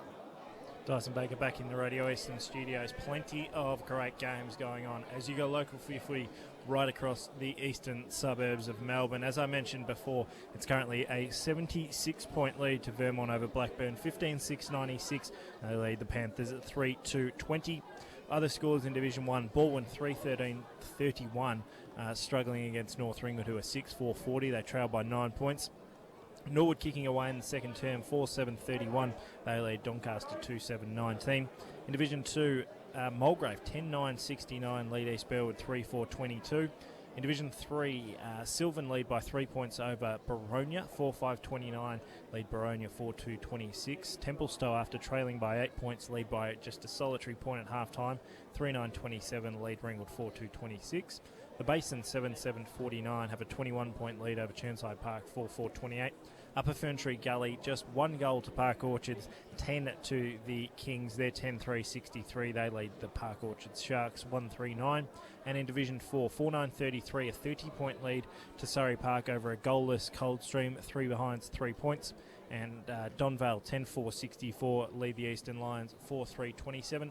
One more before we flick back to the boys at Walker Park. At the main break, it is Scoresby 6-5-41, leading South Belgrave 5-4-34. I'll give you some more scores as they come to hand, gents. Thank you very much, Dyson Baker, as I've found myself stranded in the commentary box all by myself as everyone goes to go and get some burgers. Dyson, are you there on the other end? Can I wax lyrical with you? You certainly can, mate. Are we Always crossing happy to have a to chat. Clint Stanaway at some stage? Yeah, we certainly will. He's all ready to go back in the Channel 9 newsroom. Okay, well, maybe we'll read out some AFL scores. Have you seen what's going on at the MCG? That Etihad, Tasmania, rather. Sam Mitchell on 25 disposals at half-time. You don't see that too often. Yeah, a couple of interesting games going on, and certainly the other game is becoming more and more interesting as Geelong only lead by 5 points. I think it's 15 minutes into the third term. So Essendon 5-5-35, trailing Geelong 5-10-40. As I think Nakai Cockatoo's just potentially slotted another one. So that one not going away, Essendon. We knew they were going to fight through that. And then a 5-point lead, as you mentioned, to the Hawks at halftime down at Aurora Stadium. They're 8-2-50. St Kilda are 7-3-45. Major goal kickers in that game. Jonathan Segler has 2 goals for the Hawks. Cyril has 1 along with O'Brien and Piopolo, so a few different options up forward, while Nick Rewalt has 2 goals for St Kilda. Goal kickers in the other game between Essendon and Geelong. It's currently all single goal kickers to the Dons, while for Geelong all single goal kickers as well. Caddy, Cockatoo, Motlop, Gregson and Stanley, while Laverde, Mitch Brown, Matty Stokes and Fantasia all have singles as well. Razio Fantasia. Thanks for that, Dyson Baker. We'll take this quick opportunity to cross to Grant Campbell. Thanks to Choostap. The stats that mattered in that first half, Soupy? In the second quarter, Mitcham won the clearances 17-11. Croydon winning the contested possessions 39-37. They won the uncontested ball 31-25 and had 19 inside 50s to 10. Actually had 7, the first 7 of the quarter, and then it evened up after that point. Free kick count 10-4 the way of Mitcham, so that discrepancy will be something Croydon need to improve because they gave away a few too many free kicks. And as I mentioned in the call, something I noticed, if you look at the centre bounces, Mitcham don't have anyone on the defensive side. They're sort of all running one way. So if Croydon are winning it, they're just taking it through far too easy. That's something Neil Winton has to address. It's all right, the stoppages when they've got heaps of numbers there, but they're just not working the centre clearances out properly. That's the beauty of half-time, a bit of shifting and changing the tactics for both sides. Dyson, Bennett West has just finally come good after about 10 years on the media team. We just wandered up to the commentary box with a whole bunch of burgers. Yeah. So we might take our leave and have a bite to eat and let you have a crack at Clint Stanaway and what's going on at Channel 9 and in the news at the moment, and then we'll be back for the second half action right here at Walker Certainly, Park. No worries at all. Thanks, boys. EFL.org.au is a must-visit for the die-hard Eastern Football League fan. In our news section, check out the latest news, feature articles and video programs, including the Inside Football Friday preview. Have your say in the EFL poll. Check out all the latest EFL videos. Best of all, you can listen back to any EFL radio program at any time. To go live and local for your footy, head to EFL.org.au. How would you like your coffin to look? I'd like it covered with farewell messages from all my friends and family. Can I get a picture of a beautiful sunset over the 12 apostles? Make mine look like a smartphone. I'd like black with a yellow sash and the words to the team song as well. Well, at Tobin Brothers Funerals, anything is possible, including a custom-designed and decorated coffin to celebrate your life. To find out more, visit tobinbrothers.com.au. Tobin Brothers Funerals, celebrating lives. Program sponsor.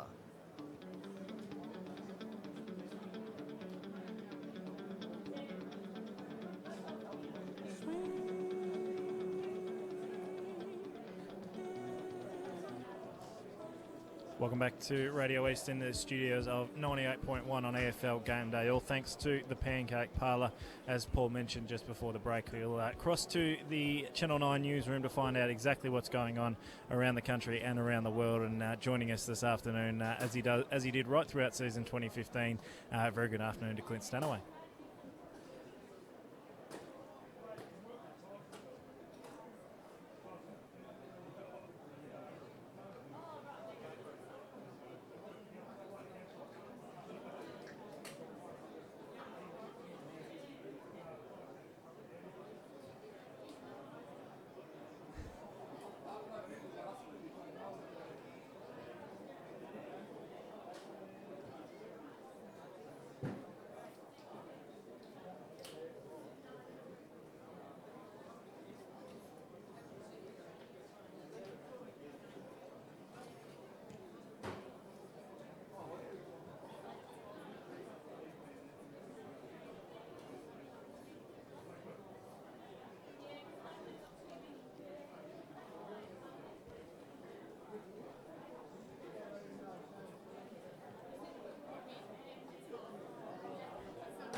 None that are listening, hopefully.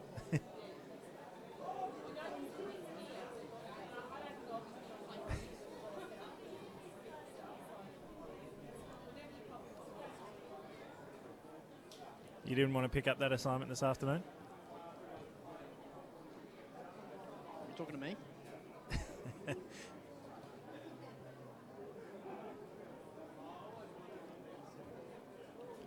Well, I've liked your pun so far on the Geelong Essendon game. I'm sure you have more of them at 6 o'clock on Channel 9 News. On that note, we'll let you go. Thanks very much, Clint. Thanks very much to Clint Stanaway from the Channel 9 newsroom. Always happy to give up his time to let us know exactly what's happening right around the country and around the world. We'll send back to the boys out at Walker Park, and we'll bring you some more update scores as they come to hand. EFL Saturday Game Day continues. Let's head back and go local for your footy.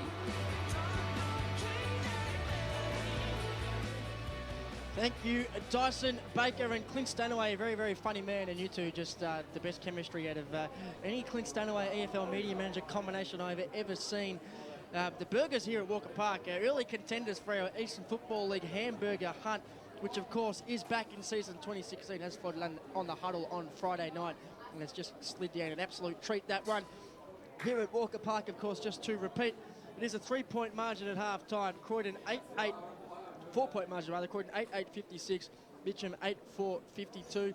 Louie, Bulzomi, we're the only two sitting in here. Everyone seems to go and do their own thing at half-time, but plenty to discuss, and I suppose the good thing about half-time in our great game is you can always go in and throw the magnets around, and you can change the game completely from a tactical point of view, from a coach's perspective right now.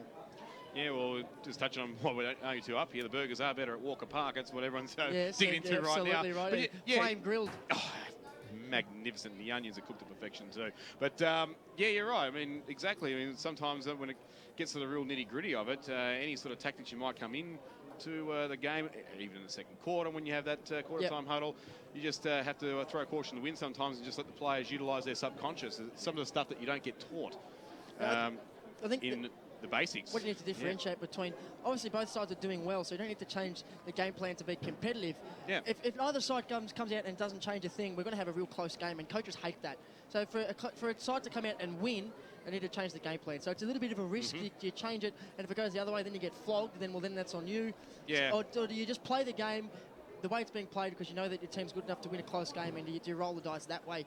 What would you do if you were coaching both of these sides right now? I suppose from a Mitcham point of view, they've floated in and out of the game. I think Croydon have probably always looked a little bit more in control, and Mitcham have floated in and out, and have done more sort of miraculous things, and have been good because they're able to make something out of nothing on more than one occasion. Yeah, well, if I were Mitcham, I would return back to what worked in the first 10 minutes. That forward pressure was just go with phenomenal. the breeze. Yeah, so the breeze would help as well. But obviously, you're going to have 2 cores of the breeze and 2 cores without, because I'm not sure, in your opinion, Paul, but it doesn't look like it's going to really... Although the flag, their Premiership flag, though, has died up just a little bit now.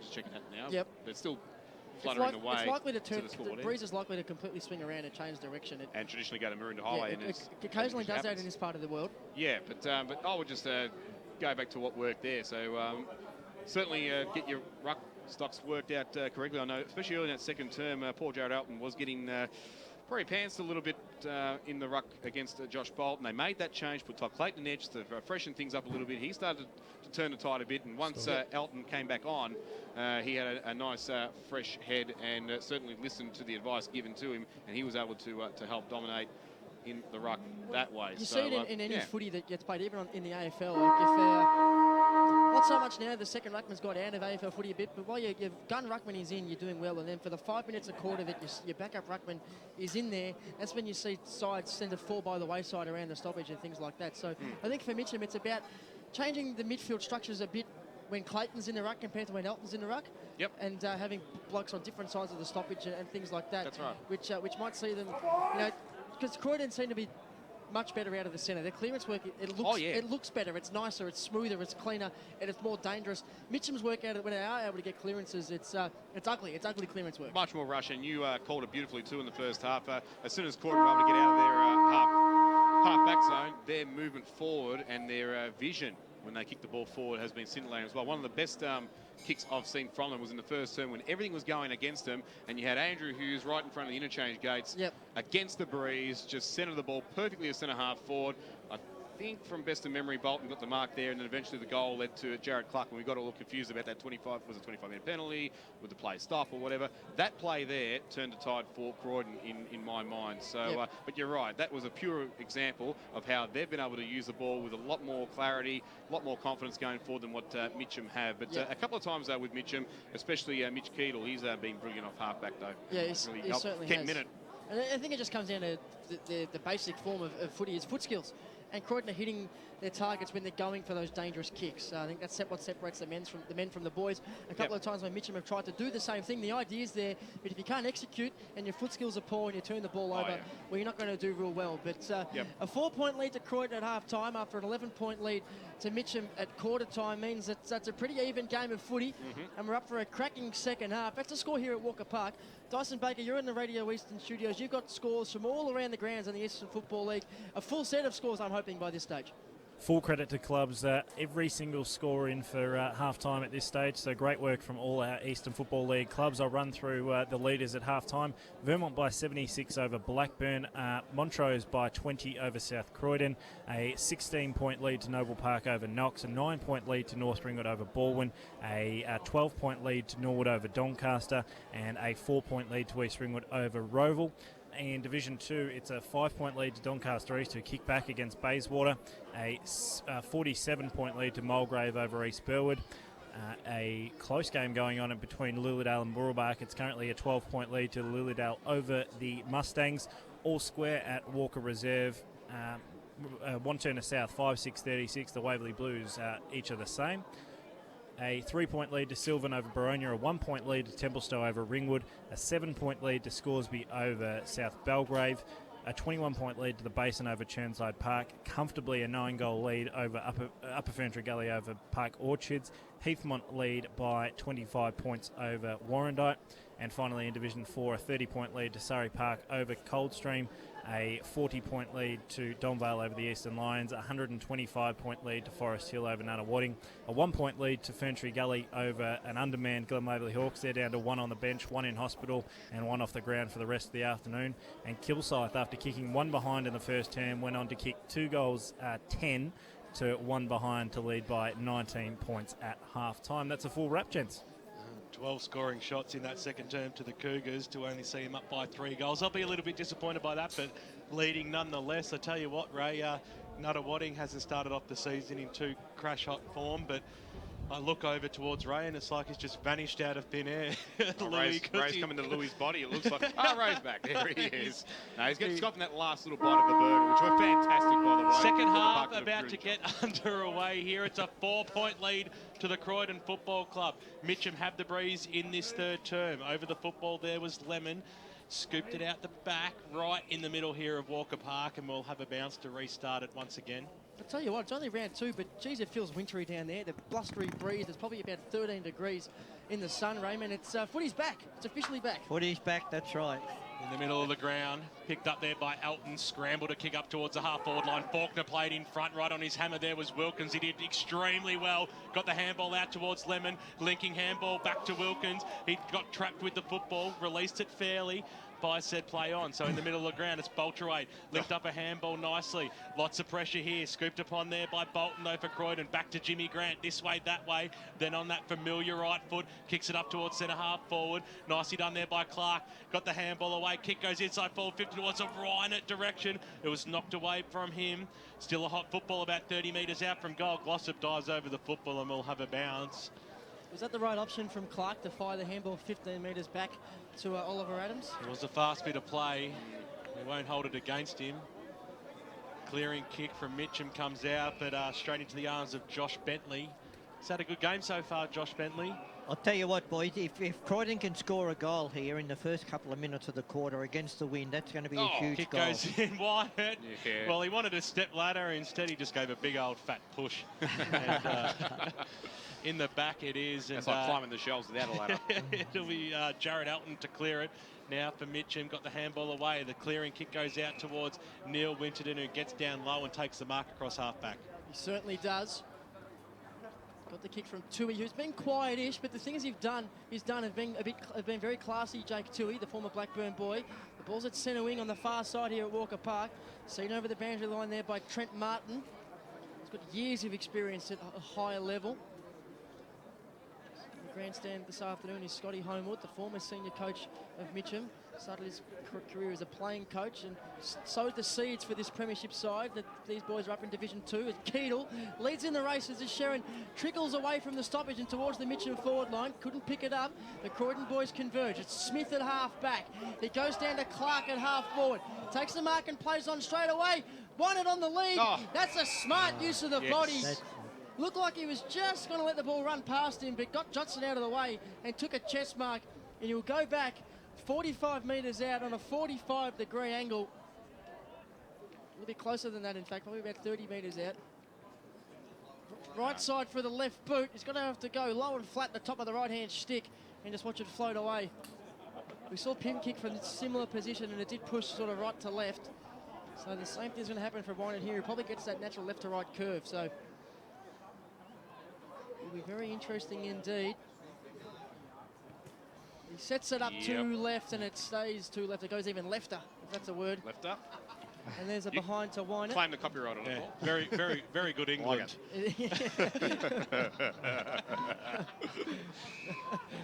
Short passes on now. It's in the arms of Tommy Miles. It's been impressive today. Yeah, it's been impressive. We're in the old number of Warren. Short passes on. Cam Taylor takes the mark. Handsome fellow, Cam Taylor. Oh, man crush, if ever you heard one. Kick goes up towards the wing position. Faulkner was there over the boundary line. She goes for a boundary throw. I can appreciate a handsome man when I see one. There's not a lot of us out there, BWS. Few and far between. No comment. Nothing special for me. I was waiting for Ray to go, well, you should have seen me back in yeah. That was the throw. Everybody was in black and white. I ain't going anywhere near that. Oh dear, Thatcher knocks it over the top. Big pack in shoes, and we'll have a bounce. True centre wing position, far side of Walker Park. I like this part of a footy game, the lull, the 5 or 6 minutes after half time before we just know it's just going to bust wide open again. Before the storm, Yep. 5 points is the margin. Charging through there was Petrarca. Got a fist on the ball, knocked it away, and then once again we'll have another bounce. Hope you're enjoying the broadcast on 98.1 Radio Eastern and streaming live around the globe, including to Brash in Germany Hey, Brash. as well. G'day, He's Brash. certainly tuning in today after a big week in Switzerland. Had to open a new bank account. It was that expensive for him. Wolf of Wall Bounces Street. inside forward 50. Smith sees it over the boundary line and out of bounds. Wolf of Wall Street style. He's doing it well over there, the Brash. He's told me he's going to have all the stats in ready for EFL Sunday tomorrow. Yeah. I'm excited by that. It's dedication. Just adding that little bit of extra pressure if he was thinking otherwise. Thatcher, the front of that stoppage, gets the two hands on it, drops it down on the ground, tries to go in after his own ball. We're deep in the forward pocket for Mitcham here, right out in front of the scoreboard, which does read Croydon 8-9-57, Mitcham 8-4-52. Thatcher again. He's been pretty good in the hit-out stakes, but hasn't done much around the ground. Jimmy Grant just takes the ball, puts it under his arm, Shocker. and then stubs his toe when he tries to kick it on the left boot, and it goes all of about 1.5 metres on a right angle, straight out of bounds on the full. The free kick will be taken by, I think that's Lucas Marrow. Just a short ball to Lucas Marrow. So there wasn't Lucas Marrow. Chris that was Hogle. Chris Hogle, was it? It was Lucas Marrow. And on the far side here, he's been the quieter of the two Hogle boys. And I know they're both guns, but the 5 or 6 Mitcham games I've seen in recent times, it's been Chris that's really gone off, got let loose off the chain. Today it's been Jaden, but that's a scary thought. He's been quiet in the first half, well checked. So it'll be a tough kick. 25 metres out, hard up against the boundary line. A couple of steps inside. It's a pretty good one, and that's a cracker off the boot. The hand was up straight away. The Tigers hit the lead early in the second half, 10-4-64. They played 9-4-58 rather, played Croydon 8-9-57. 21. Absolutely. Chris. Brilliant goal there. What's Nothing that, Ray? easy about it. Chris Hogle. Just talking to yourself over there, Yeah, right? right, mate. Had a senior moment. That's 4 goals for the Had a Hogle black and boys white there. moment. Ah, yes. Well, you were talking about me. I'm not used to you talking to me. Whack in the middle of the ground. Whack again it goes as the ball hits the deck. Charging through there was Lockie Todd. Couldn't quite pick the football up. Umpire said play on. Todd kept going. That was okay. Elton somehow scrambled a kick out. It was stolen there by Haag on the left boot. Drives it up towards the half-forward line, looking for Clark. He needs it to bounce favourably for him. Right on his hammer there was Johnson. The Tigers win out here as the kick goes up towards the half-forward line. Bouncing football. Martin was the first one there. He wanted the boundary line. Faulkner said, how was his effort? The umpire said, I was okay with that, so we'll boundary We'll throw see it. that all year in the Eastern Football League. Of course, the new interpretation when you're seeing on TV, not translating to local level in 2016. Same old deliberate out of bounds rules here. Well, they definitely needed a reshake, but there are some extremes that have been taken so far, but not in our game. It's the best that you can see is the kick goes up towards the half-forward line now for Mitcham. Martin stood strong. He's a good player. He's got poise as well. Switches the play. You give him a wrap and he shanks the kick out of bounds. Tried to do way too much. Tried to do way too much. It's okay if you've got a player by himself out there and you can just see Pimmy and Todd going at it there, having a little how do you do. Risk versus reward. Even if that came off, it was never going to be more than a stop-start defensive mark. Hyde throws the ball back in now. It'll knock over Thatcher. Did well. That was Grant. Got it away to Lemon on the right boot. Drives it up towards the wing position. He kicked it to a 2-on-1 situation. It wasn't the best option he could have gone to. Glossop over the top.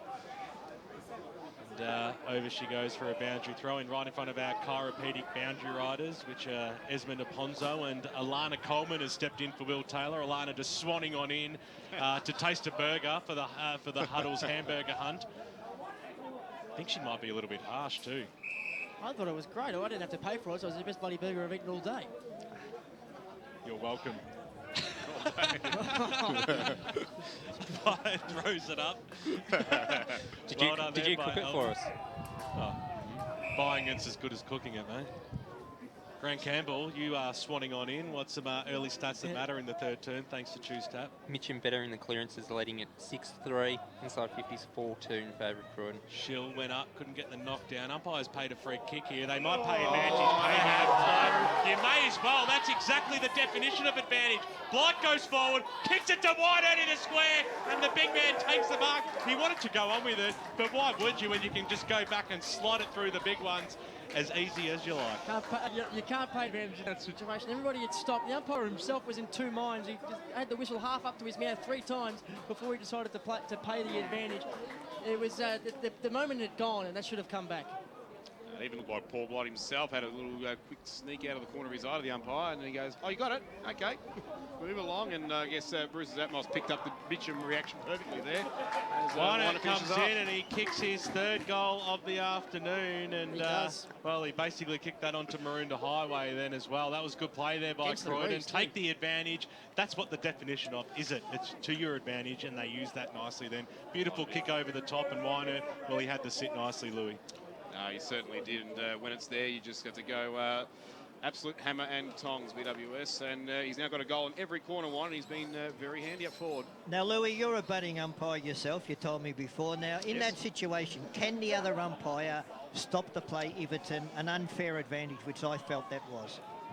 Yeah, I'd say the more experienced, say if they're varying levels of experience, you probably would step in. It's just really a judgment call on the part of the non-controlling umpire. If they think everyone's stopped, I reckon it shouldn't be advantage. Maybe you can override it. I think so really they should, but you're not going to see that happen. You're not going to see that. It's very rare. No. Yeah. I think it was really good play by Paul Blight just to take the fact that it could be advantage, and that's exactly what he did. He didn't do anything wrong. Absolutely. You've got to take the good with the bad in this game. Todd gets the handball out of the middle. In on hands and knees there is Josh Bolton, who's been one of Croydon's best players this afternoon. We've already gone 11 minutes here in the 3rd term. Croydon have reinstated that 5-point lead they had at half-time. There's Elton. He's been good in the hit-out stakes. And Jimmy Grant wrapped up in a tackle straight away by Jaden Hogle. The ball's still in the middle of the ground. Grant almost looked like he wanted to just raise that over by just a little bit. Lucky he didn't. Would have been silly. Yep. Clayton, he's in the ruck now. Oh. Steals the handball to Get Clayton. that out, Wiggins. And great tough mark by Jaden Hogle. It's a mark, it's a free kick, it's either or. Jeez. He antagonises and he niggles Raymond, but then he goes and backs it up with something as tough as that. Now, look, it's great parade. Look, he put his body on the line there. That is true courage, you know. He's only a little man himself, but he certainly put his body in there. Absolutely right, and now he's going to have a shot on goal. By the time he connects with the footy, he'll probably be 45, 46 metres out. He might as well be as good as directly in front. He's already kicked 3. Distance is not a problem here. Absolutely not. He deserves, if any act deserved a goal, it's a mark like that or a piece of work like that. That was as tough as nails. Oh, yeah. So we're looking at mark of the day, boys? I don't think that mark was paid, Raymond. I think it was paid as a free kick, so free we can't. Kick of the day. He kept it flat, he kept it low, and he pushed it left. So Mitcham, they move on to 9-5-59. Croydon 9-9-63. 4 points to margin, 12.5 minutes gone on the Bendigo Bank scoreboard. Only 1 goal scored in 12.5 minutes this quarter, boys. The game certainly tightened up. Spot on there, Rays. The kick goes out towards a half back line. Flying high there was Todd. Well, he had the front position and it fell into his arms in the end. So good positioning by him. Not Todd. a lot to kick to. It's a man-on-man football. There's no doubt about that. Eventually called to play on, so he's just got to pop it up towards the wing position. Big fly over the top, went through the arms there of Lemon. It was chopped off also in there, out towards the side play. Lemon just going the player more than the ball, and I said it was okay in the end. Bolterate's in there as well. No surprise, Hogle again. Jaden Schill just trying to announce himself as the boss. Hire throws the ball back in now. Bolterate waited for it, slung his head back, and he was not getting a free kick for that because it was not there. Even tapped himself on the head to show that he missed out. But I could read that on his face easy, BWS. He was milking that what it was worth, but the umpire wasn't going to get sucked in. We saw that, Adam. As the kick comes out now, smothered by Miles, out towards the boundary line, and over she goes for a boundary throw-in. Right in front of our chiropractic betting boundary riders. Esmond and Alana this afternoon. Umpire brings the ball back in. Knock goes on. Bolterate somehow got boot to ball inside forward 50. It's a bouncing football. Martin trapped it, rode the tackle, tried to get the handball away to Smith. The umpire said it was okay. The Mitcham faithful screaming for holding the ball, if not dropping it. Whatever, they would have taken anything at that point in time. It is getting fiery out here at Walker Park. Ball comes back into play. It's only 4 points the margin. It's in Mitcham's forward line. Can they scramble something forward? Throwing the head back. Umpires not having a bar of any playing for free kicks, which is good to see. Still about 35 metres out from goal, and we'll have another bounce. Keep letting it go. No, that's the way we want it. But Jaden Hogle once again just sticking his head into anybody's business that he can. That last stoppage was brilliant. Nice little knock over the back there by Clayton, but to no avail. And Fire comes in, and she'll bounce it one more time. And as we inch a little bit closer, it's only about 25 to 30 metres out from the Mitcham goal line at the moment. 15 minutes gone in this third term. Hope you're enjoying the broadcast. Fire throws it up. Jimmy Grant came barging his way through. He did well there, Jimmy, just to force the ball out towards the boundary line. Picked up by Jules Petrarca. Too high. It's too high. And he's caught right too high. He rode the bump. It was like a charge in basketball, and he just rode it magnificently, and he'll receive the free kick about 45 metres out on the boundary line. It's going to be a difficult shot for Jules, but he's a fantastic player, and he's yet to get on the scoreboard, so I'm pretty sure we'll have a ping from here. Be hard work from there. Well, I think it's right up his alley, sort of shot on goal, especially the way the breeze is working today. You can start it out right and work it back ever so nicely. There's a lot of biplane going on down there. The Croydon trainer's in his way. Do you think he can ask them to vacate the box? Petrarca comes in from 45. He does start it out Tell left. you what, He brings it back magnificently. That's how you work a football with the breeze. Julian Petrarca at your heart out. That's his first goal of the afternoon, and the Mitcham Tigers have the lead back once again on the Bendigo Bank scoreboard. 16 and a half minutes into the third term. 10-5-65 leading Croydon. 9-9-63. He had the entire Croydon pilgrimage just swarming him there, Petrarca. Even Grant saying, get him over the fence. And he can't have the kick from there, but oh my goodness, he played a percentage beautifully, Petrarca. Let's cross down boundary side thanks to chiropractic betting, Esmond Aponso. Croydon a little bit more cleaner with the ball, but Mitcham are really determined to get the runs on the board this quarter. Going to be a bit more, not with that, a bit more emotion in this one now. Croydon, Thatcher at centre-half back. He's got Lovett out wide, who started off the game well at half-back, but drifted out of it since then. Oh, he had a good first half. There's no doubt about that. Clayton on the mark. Just goes long down the line. Clark's got Johnson to beat. Sits it on top of their heads. Lemon through his hands. Picked up by Marrow. He's made the play there, Marrow. Elton.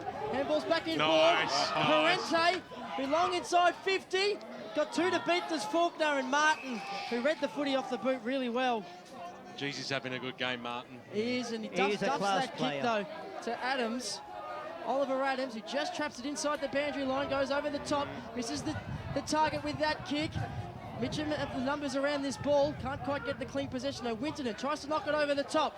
Stolen there by Halstead Wild. Jimmy Halstead Wild!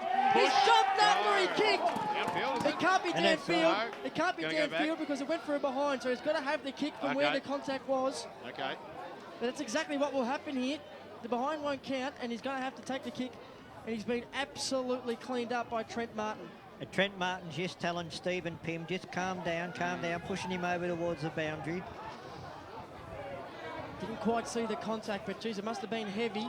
It was heavy, and Pimmy came in and gave Martin a little bit as well. So he's kicking from the goal line too, boys. The umpires brought him right back to the goal line.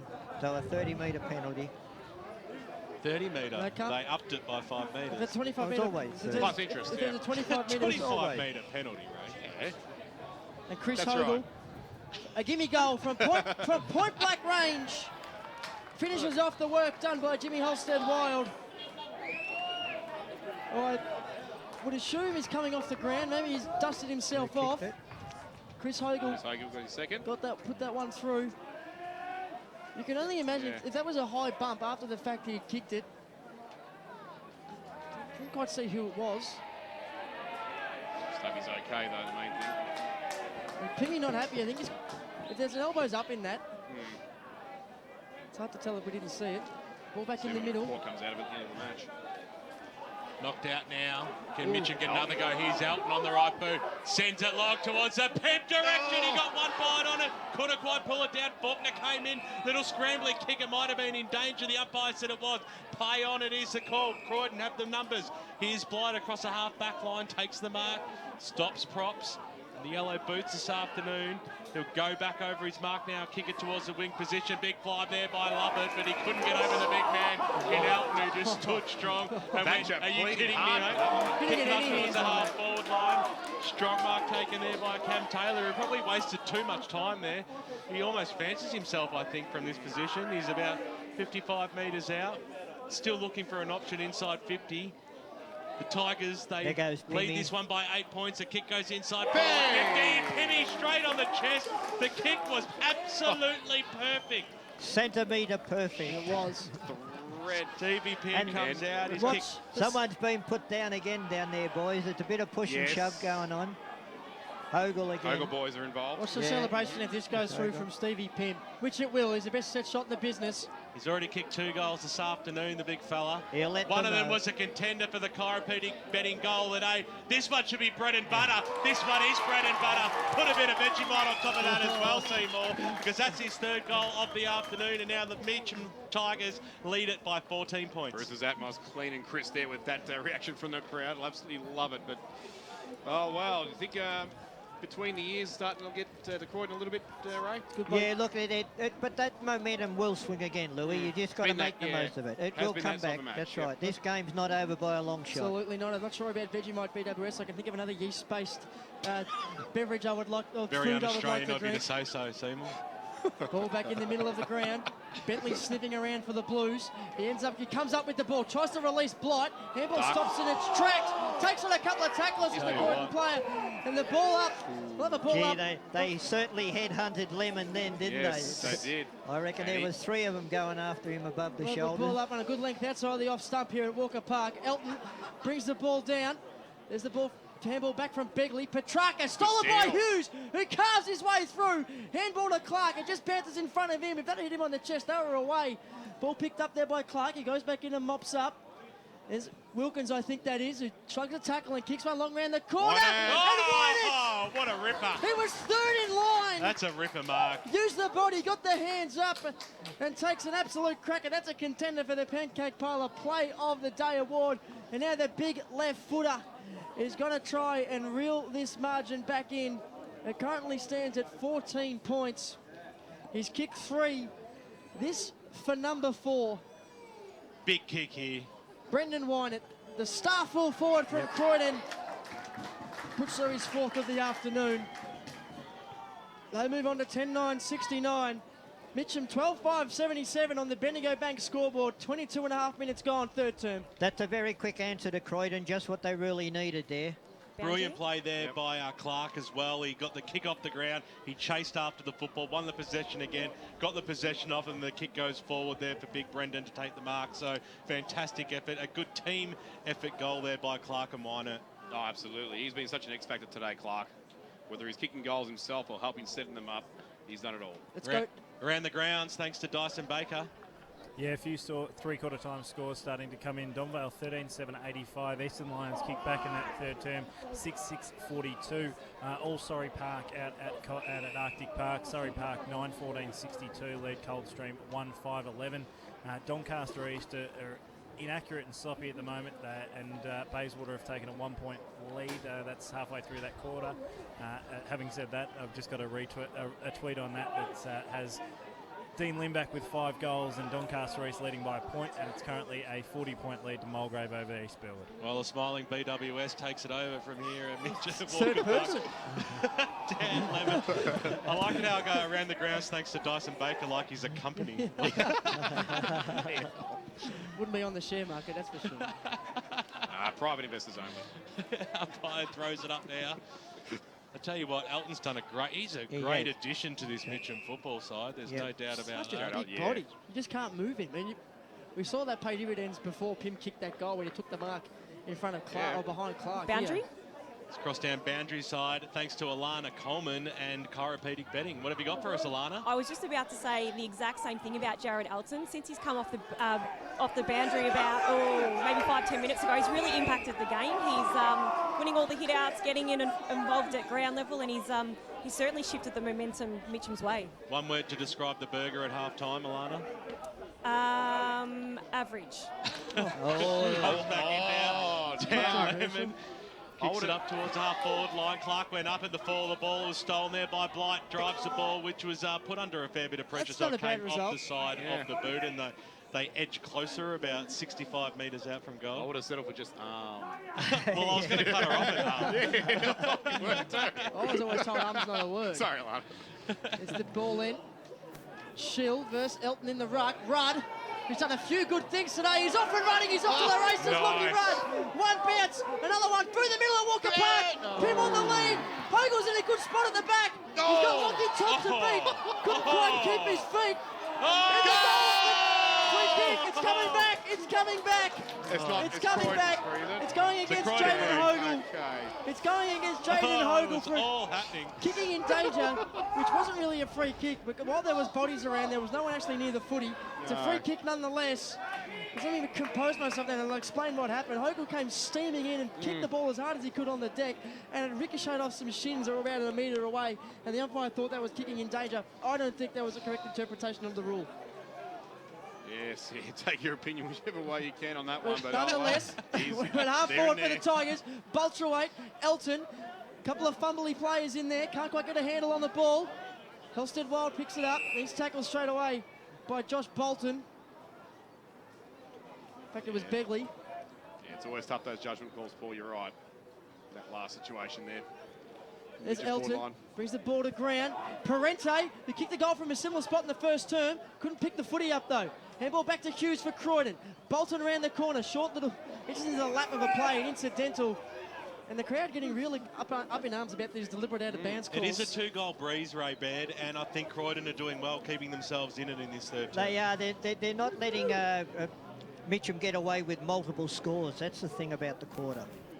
Last year's grand final, the Basin came home with the breeze, and Mitcham piled on 8 goals to 1, so it won't worry him. Bolton to Adams, back to Bolton. Who finds Smith, who's got hold of the ball. Pim lays the tackle. Hogel takes the advantage, and Hogel kicks the goal. Chris Hogel's kicked 3 goals in this quarter.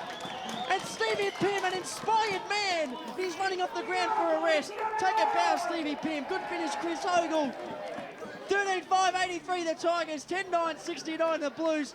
This is a cracking game of footy. Boy, they've kept the pace up ever since the first bounce in the first quarter. This game is just electric.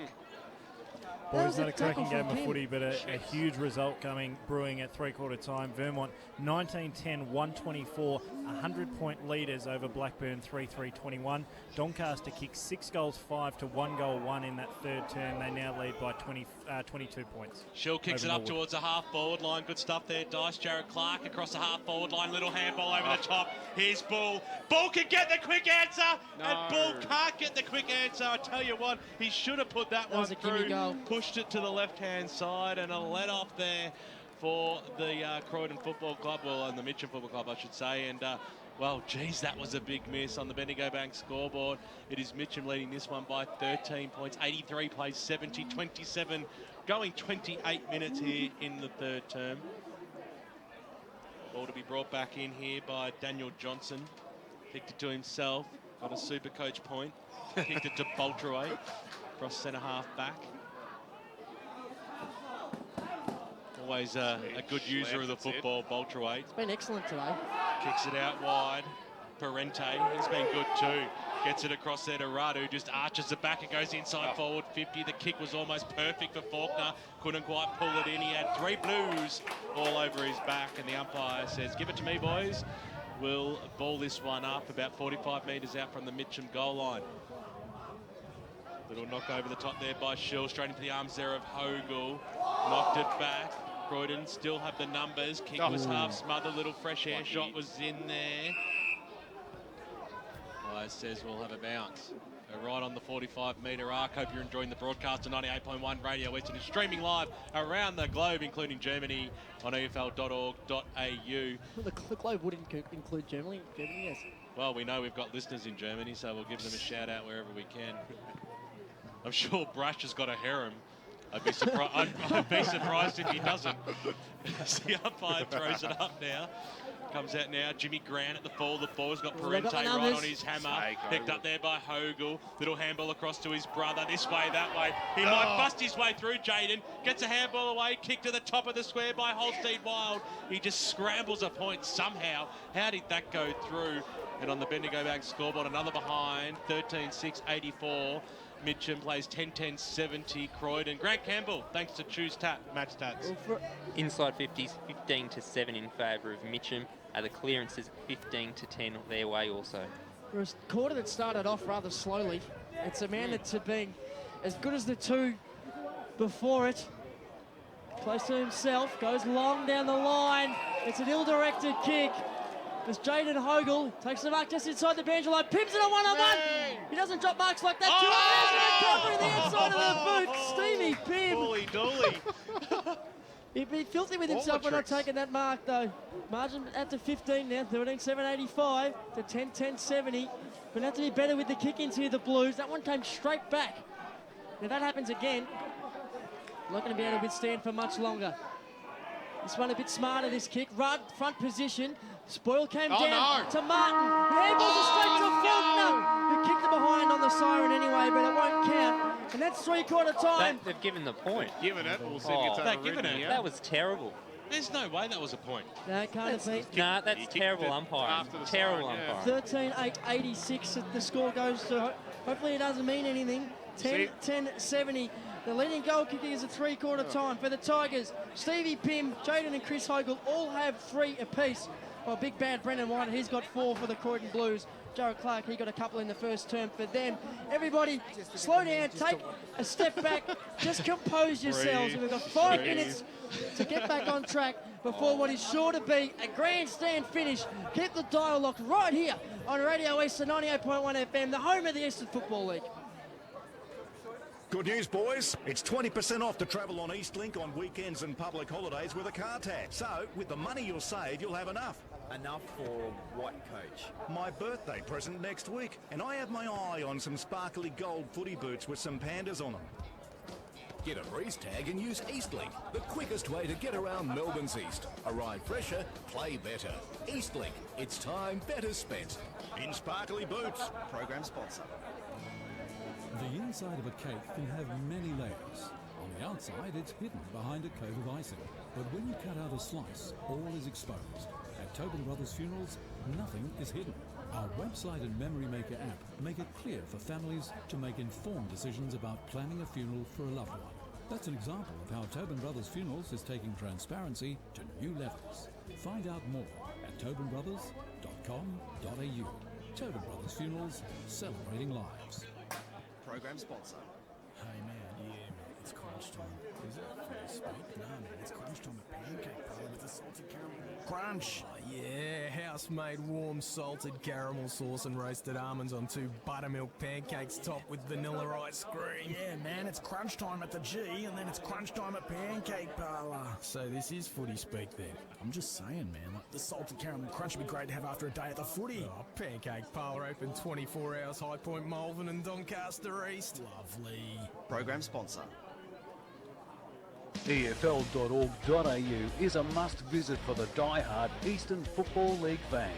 In our news section, check out the latest news, feature articles and video programs, including the Inside Football Friday preview. Have your say in the EFL poll. Check out all the latest EFL videos. Best of all, you can listen back to any EFL radio program at any time. To go live and local for your footy, head to EFL.org.au.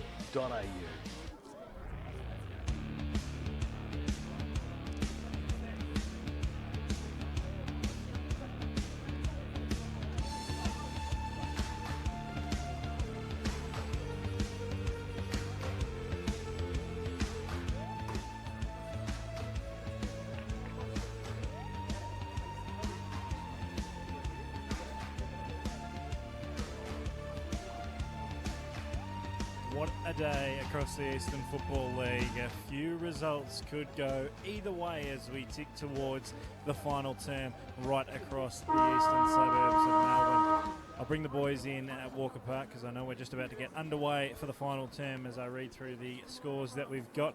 Feel free for your oohs, ahs and ums as I read through these, gentlemen. Vermont 103-point leaders over Blackburn. Ooh. Montrose lead by 31 points over South Croydon. A 10-point ball game between Balwyn and North Ringwood. That's Balwyn leading by 10 points. Doncaster lead by 22 points over Norwood, and a 3-point lead to East Ringwood over Roval. In Division 2, it's currently Mulgrave by 38 points over East Burwood, and Waverley Blues by 16 points at three-quarter time over Wantirna South, although the Devils, from all reports, have the breeze in the final term. In Division 3, a 3-point lead to Baronia over Sylvan, a comfortable lead to Templestar after they kicked 7 goals to 1 behind in that third term, 10-12-72. They lead Ringwood 4-3-27. A comfortable lead now to Scoresby. They've kicked away 10-9-69. They lead South Belgrave 5-8-38. A 1-point lead to Churnside Park over the Basin. We'll keep you updated on that one through the last term. And Upper Ferntree Gully 13-8-86 comfortably at the moment over Park Orchards 3-3-21. Finally in Division 4, Surrey Park 9-14-62 lead Coldstream 1-5-11. All square between the Glen Waverley Hawks and Ferntree Gully 6-8-44 apiece, and the White Horse Pioneers 2-6-18 trail in an accurate Kilsyth 5-12-42.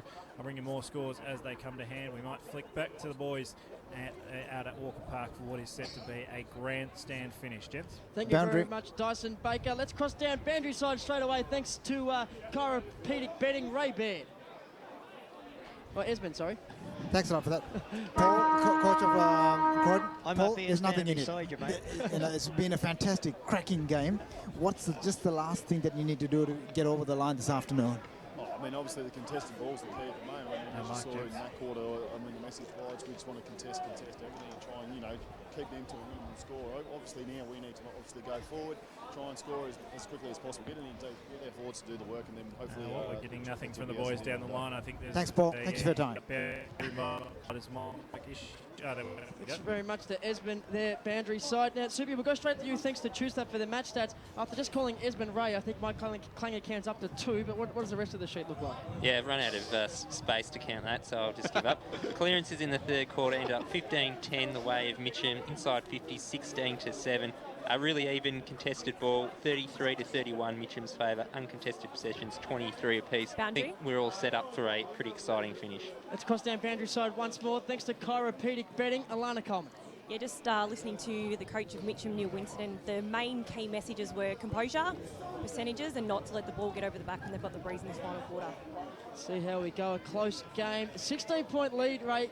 They've still got to reel it in. I know they've got the breeze, the Blues. They weren't able to... they were able to make up that sort of margin when they had the breeze in that second term. They turned an 11-point deficit into a 5-point lead. So it should be a good finish. The team that's going to win is going to be the team that's going to work the hardest. And we'll see who does that here. Elton gets the hit out again, as he's done for most of the afternoon. Hughes is in there for the Blues. He can't quite get the ball out. There's some good tackling pressure from both sides. And we'll have a secondary stoppage in the middle of the ground. Good crowd here today. Everyone's up and about. What a fantastic game we're seeing out here today at Mitcham. Great punch by Thatcher towards the Croydon goals. It's incorrect disposal. Really? Free kick's on the way of Petrarca. That was against Haag. So Petrarca just backward of centre. Up to centre half forward. He was looking in the Elton direction. But Martin floats in front and big Jared Elton makes him earn that. That's exactly what he does. Thinks about playing on laterally, decides against it. He's got Todd down the line, goes over the top of his head. Haag and Keedle in a one-on-one. Keedle gets the fist in. Then Winterton comes across, Baltrawait, out wide to Keedle. Hard up against the boundary line on the wing. Finds Halstead Wild, who was dumped during a shot on goal in that previous quarter. It's a short one over the top to the playing coach, Neil Winterton. Hasn't been his most prolific day, but he's directed a lot of traffic, and his leadership out there has been second to none. He goes looking for Hogle, goes over the top of his head. Faulkner comes out to meet it. Back to Petrarca, who thumps the left foot ball towards Pim. Yeah, that's really good play there by Mitcham. Every single player in that forward line was playing in front, so they took their chances, a scrambler kick forward, and they get the result. Well, when Pimmy's playing in front, he's a big man to get around or over the top of, and he just proved it then. There's no coincidence. If you're forward and you're playing front, you're going to take some marks inside 50. He's missed from here earlier on. It's a very hard shot. Got to start it out right. You see what he does here. See if he corrects himself. He starts it in the middle, but this time it holds its line. Don't know how it did that, but it's gone straight into the middle of the goals. 4 next to the name of Stevie Pim. 14 next to Mitcham. 14-8-92. Croydon 10-10-70. That's probably the most important goal of the day, Ray Baird.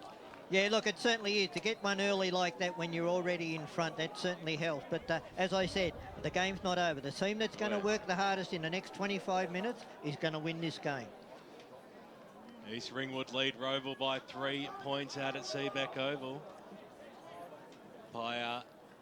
Bounces the ball, nicely done there. Wilkins took it out of the middle there for Croydon on the left boot. He chopped it out wide. It was a neat-looking kick too. So Croydon get the chance to go up towards the half-forward line. I was going to say, Justin Ficarelli hasn't been prominent in the last half of football, but he can stand up in this last term and kick a pearler to one-earth, exactly like he did on the chest, and the big man will go back and no doubt Mark it down. Put it down. His 5th goal for the afternoon and a quick reply. He's kicked 5, but still, well, once this goes through, but he still feel he's been well held by Johnson. I think he's done a good job on him, but just found himself in the right spot at the right time. It's impossible to beat in a one-on-one, this man. Well, Brucey's not backing him. I am. He'll come in, and the goal umpire does not move. And the neighbours of Walker Park have got themselves another Sharon. That net needs a couple more metres on it. We lose about 10 footies a game. Sailing over the top. But that's a 5th goal on the board for Brendan Wynerd, and a very handy goal that they needed too, because the margin out here at Walker Park is still 16 points. Croydon trailing 11-10-76. Mitcham 14-8-92. Well, they've got another share in there, the neighbours. Hopefully not another insurance claim. Yes. Now, there you go. Thank you, Bruce. Yeah, G-Mac could go around and knock on the door. Easy done. But no, why not get into his, a bit like Stephen Pym, you just get into his vicinity. He's hard to stop. And he's proven that today with his 5 goals and strength in one-on-ones. So it was ever so important for Mitcham to kick the first goal against the Breeze. They did that, but then the quick reply from Croydon. Even more important. It's almost a restart now. Yep. At the 4-minute mark of this final term. The fact that that reply was so quick almost makes that Pym goal null and void. Elton gets the ball in the right spot. But Bolton, the recipient of a lucky handball in the clinches. Long kick out to half forward. Ficarelli gets there first, gets hands on it, but he's well held. Gets the handball back from a teammate and then fires one in the forward pocket. I think it just pitches inside, and it's over for a boundary throw in. Work by Justin Ficarelli, who's done nothing all day, but he could bob up and kick one from the boundary or do something miraculous and annoying that small forwards usually tend to do. It's the boundary throw in front of those Mitcham pass players. The ball streaming in the right direction for the Blues, but no one able to get a boot on it. A hand helps it over the goal line for a rush behind. 14-8-92, plays 11-11-77. 5 minutes gone here in the last quarter on the Bendigo Bank scoreboard. So Johnson to bring the ball back in for the Tigers.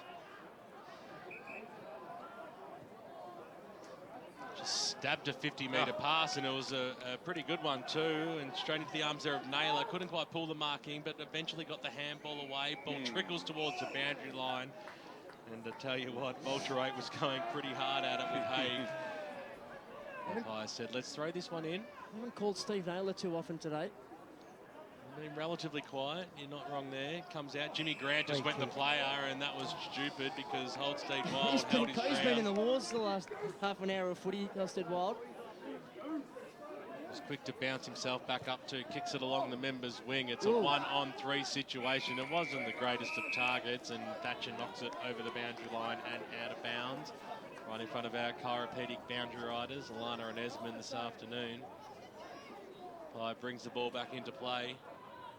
Knockdowns taken there by Bolton, got the handball away to Todd this way, that way. Eventually, somehow, he got a kick on the boot inside forward 50.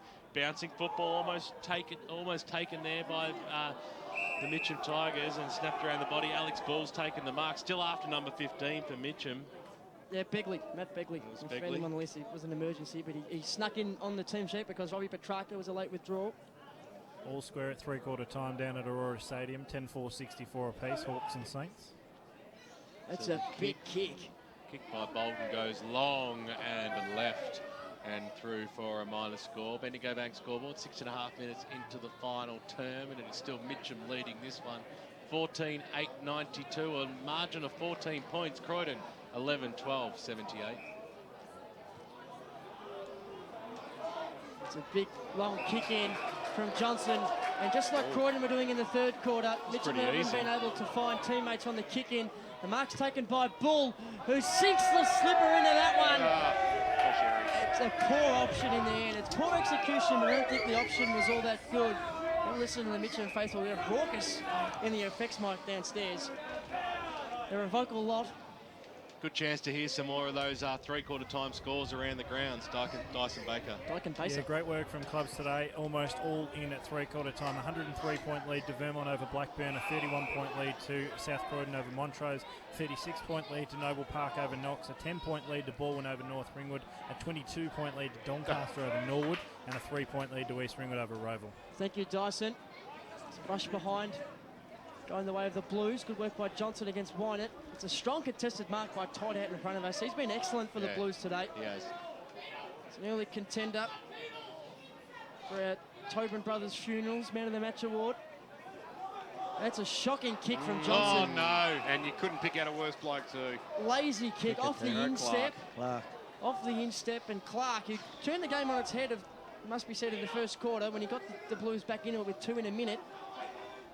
This for number 3. If he puts this one through, the margin is back to 7 points with at least 20 minutes to play, and it's definitely game on. 45 metres out. I'm backing him in from here. On a slide angle. I'm with you, BWS. Right side for a right footer. That's a shocking kick off the boot, just stabbed at it and hangs it out to the right-hand side, so not able to make them pay. We know that Jared Clark had to kick that one because he was inside the 45-metre mark, but they've had 3 or 4 shots from outside that mark. I think it's time they started to lower their eyes a little bit and look for a closer option. They've kicked 11-14. Yes, Dyson? Division 2 boys around the grounds. 14-point lead to Doncaster East over Bayswater. Dogger has 6.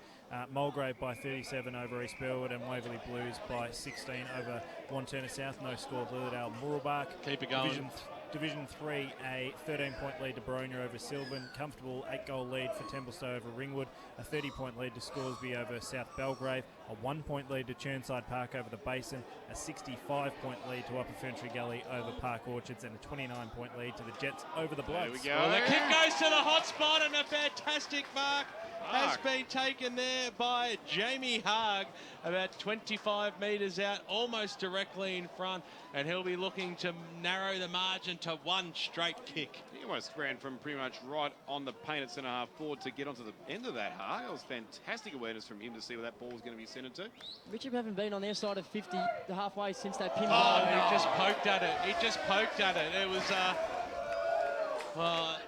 like I said, he just poked at it. Yeah, that's what he did, and he put it through for a point. He did not kick through the football, so a minor score. 11 points is the margin out here as the kick comes back in from Mitcham. They'll hold strong because Tommy Miles has taken the mark.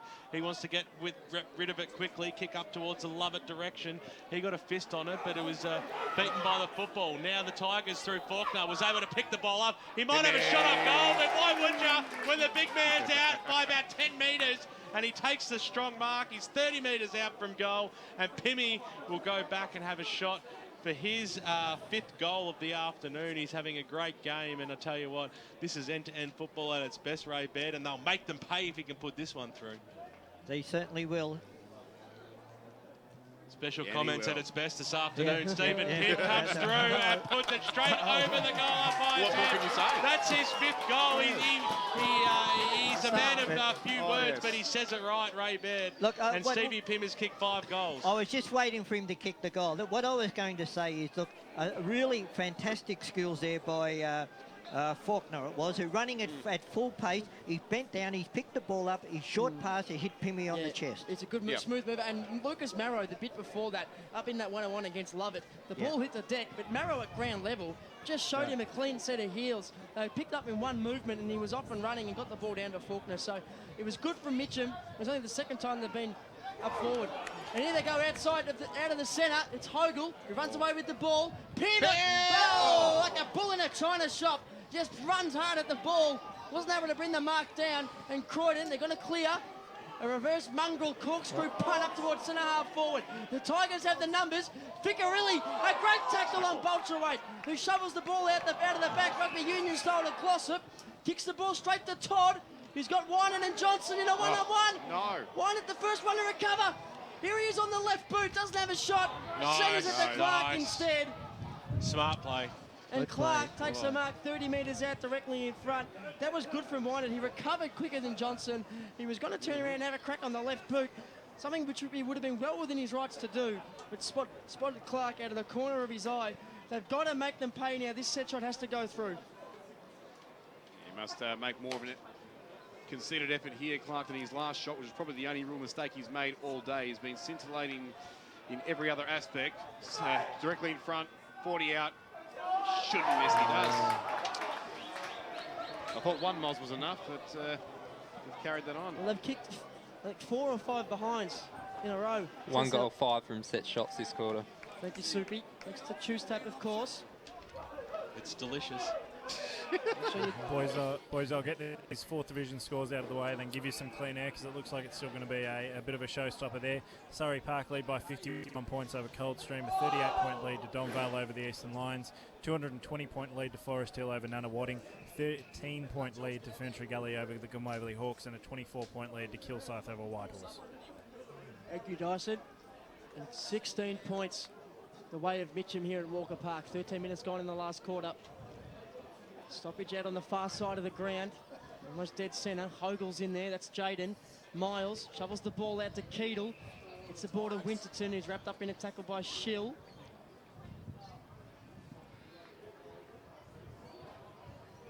$15.898. Plays 11-16-82. Croydon definitely had their opportunities to get back in touch in this term, and they've wasted them in front of goal. Schill will get the free kick out of this ruck contest. Just backward of centre on the far side. He drives one long down the line to the flank. Todd, who's a contested marking machine, got hands on that one but couldn't quite bring it down. And Clark leads in the race as it shovels it out over the boundary line for another boundary throw in. He's exciting in the air, Todd.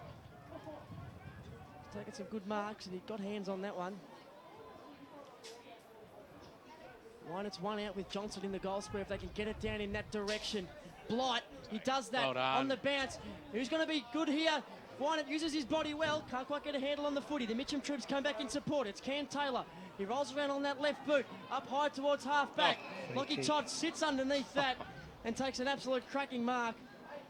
Goes to centre half forward to Hughes. The ball sat up too much. Jaden Hogle, handball to Chris. Chris running through the middle of Walker Park. Pim on the lead. Stevie Pim on the lead.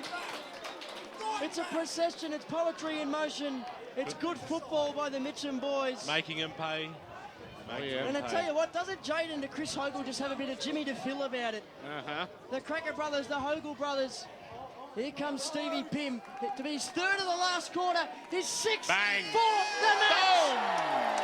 The crowd tells the story. Stevie Pim, half a dozen. Once again there, great play by Chris Hogle. He was the man that intercepted that short pass, and once they're on the fly like that, they are unstoppable, Mitcham. Look, their skills are perfect, and the way that Pimmy, he presents himself, usually down the corridor as he did that time, and he kicked the goal. Your eyes get so wide when you see a great turnover like that right through the corridor as a forward. You know you're going to be in the right spot 9.5 times out of 10. Fantastic work by the Hogle brothers and Pim to finish off. 5 minutes for Mitcham just to sew this game up here. It's a 15-minute mark. There's still half a quarter to go, and they're up by almost 4 goals. Martin went in hard there. The umpire said it was okay, and we'll have a bounce just inside the centre square. Any around the ground scores, thanks to Dyson Baker out in the Radio Eastern studios. Only one's updating. 11-point lead to Doncaster East at the 5-minute mark of the final term over Bayswater in Division 3. It's a 7-point lead to Churnside Park over the Basin. Dooly. Jimmy Grant goes in hard. What was Boschwade thinking there, Paul? You and I saw I that. think he was expecting his teammate to come pick the football up and just ran in the opposite direction. What was his teammate? Fresh air. Yeah. See him wearing a Mitcham jumper. Jimmy Grant goes in, got somehow boot to ball, picked up by Rudd, got a little handball away. Petrarca linked up okay. Here's Winterton, swings around on the right boot. He's looking for Hogle. Doesn't have much curl. Good mark. Paid? Not paid. Touched off the boot, I think. Looked like it was touched as well. Josh Bolton claimed the mark, but I think he heard the call pretty early, so the umpire will bounce it at 35 metres out from the Mitcham goal line. Pimmy over the top. Knocks it down, stolen by Bentley. no. Got the handball away. It was dangerous. Riley somehow got boot to ball, looking for Lovett. They keep the ball in. Here's Pim again, right up against the boundary line. Ducked into a Hayden Lovett tackle, and over she goes for a boundary throw in about 25 metres out from the Mitcham goal line. Talk about standing up when you have to be counted. Stevie Pim, 3 last quarter goals here. Throws it in. He didn't get the front spot that time. Winterton was in there at the fall. The ball, Lemon was after it. He's had more of a quiet last sort of term. Witchell was in there. Lemon got the handball out. This is okay. He's Bolton just got the handball away in the nick of time. Little nudge in the back. Jules Petrarca was running up the football. The umpire saw the free kick, and it will go the way of Bolton, and then on the right boot kicks it out towards the half back line. Well, more towards the centre wing. Ficcarelli has had a little bit of the football in his last term. Kicks it up towards the half forward line. Mark couldn't be taken by Alex Bull, but he went after it again. Glossop, he got the handball away. This is good plays. Miles up towards the half forward line. Scrambling kick though. And you can see Lovett asking if that's it out of bed. What league is this again? 50 metres up the boundary line, and he's calling for deliberate. Deliberate. The MCG, yeah, but not this MCG. No. Big Brian talked the umpire into it last week, though, to BWS. Grant over the back. He got the knockdown. Wilkins on the right boot. Little short kick up towards the wing position. Ficcarelli knocked away by Glossop. Good play. You can hear the claps in the grandstand for that effort. Over the boundary line she goes for a boundary throw in. Boundary. Been a long time coming since Surrey Park with 2 and zip. They've got their second win on the board, 11-18-84. They've defeated Coldstream 5-6-36. Thanks to chiropractic betting. Let's cross down boundary side to Alana Coleman. Yeah, it just looks at the moment that Mitcham have a lot more run. They seem to be running over the ground, and Croydon seem to be slowing down. So it should be interesting to see what happens in the next 10 or so minutes. Thanks, Alana, as Mitcham go forward once again. The kick goes up towards the half-forward line and had to hit the target. Nicely linked up there with Tui. It goes to Pimmy! Oh, it's like we said before, it's poetry in motion. It's glorious. It's training drill stuff. That's the foot skills. Yep. From Jack Suey. How's the foot skills? Absolutely weighted perfectly. It's like what you do on a Tuesday and Thursday night out at training, lace out. Stephen Pimmy's already kicked 6 goals this afternoon. He'll arch his back from just outside the 45-metre arc. Distance will not be a problem, and the accuracy is not an issue either. It goes all the way, doesn't touch on the line, it got held up. Distance was a problem. Yes. A very big one in the end. Oh, even half a millimetre. Tell you what, the crowd rode it the whole way home, and it just sat up and up and up. Pimmy, well, you've let everyone down there, Pimmy, with that one. But you don't get more exciting rush behinds than that, I wouldn't. Doesn't count. He still kicks 6 goals, 1. Doesn't count. Doesn't go next to his name. 23 points is the margin out here on the Bendigo Bank scoreboard. We're almost into time on in this last term, and it is Mitcham. They've got all the play at the moment, so they'll go forward once again. Where's Pim this time? The kick goes inside forward 50, but Croydon have got the numbers, and the mark has been taken there by Riley to clear it out, Seymour. Riley on that left boot. Sorry, Dyson. Go. No, you're not. Speaking of sides that are 2 and zip, 15-10-100, Domvale, Eastern Lions 9-9-63. Update from Norden, Doncaster East. Nord have kicked the first couple, trail by 10 points in the last quarter. I thought they were in different divisions. Thank you, Dyson. That's better. That's Wiggins inside forward 50. And it's a smart kick to whine it. The wrong side for a left footer. Takes a mark hard up against the boundary line. No one told Jules Petrarca that when he absolutely bombed one from here earlier on. Well, he's got Paul Newlands right behind him, and what do you reckon he's saying? Put it through the middle. This is as good With advice. that same tone too. As good a piece of advice as you'll hear. Here he comes. Out on the full. You can hear the response, the reaction from the Mitcham crowd. That's almost like in Rocky 4 when Rocky sees 3 of them and Paulie says hit the one in the middle, but he didn't that time. The Mitcham faithful really enjoyed that one. That missed by a mile. Just straight off the ankle. 40-point win to Mulgrave over East Burwood. Big win for them. 15-14, 104, defeating East Burwood 9-10-64. That's like hitting the X button too long in PlayStation, I reckon. Yeah, just comes up the wrong side of the boot. There's Johnson. He drives one right down the line. Great mark. And a ripper grab by Paul Thatcher. Well done. Who's done a great job in the ruck today.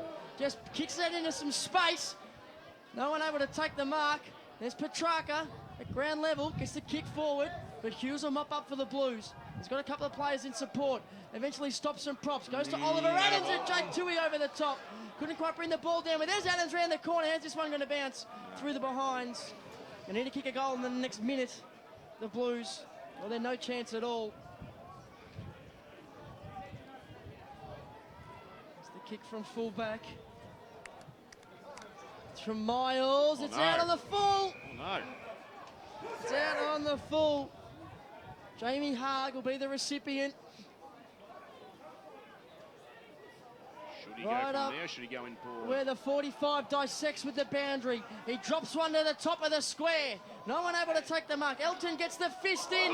It looked like he was having a shot on goal, the big fella. There's Toohey, gets the handball out from full back. And that's a well-directed kick. It's smart. It takes a good bounce in terms of Mitcham and rolls out over that boundary line. What was Jared Elton doing? But it all worked out for the best. Should not be rucking, but I reckon he legitimately was having a shot and forgot which way they were going for a bit. He tried to put that one through an half-post height.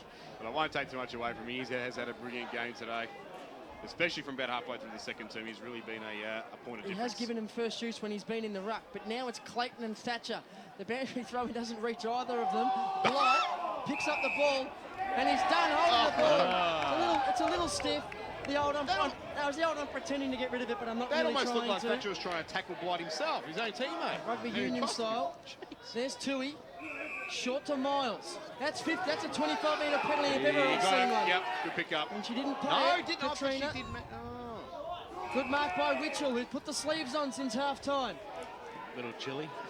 He must not be seeing too much of the action, so... No, he didn't have the burger band. Has to cover his arms up. Neither did I. He's the kick to centre-half forward. Here's Pim in from the side, hands on it, no mark taken. Then Winterton. Nice.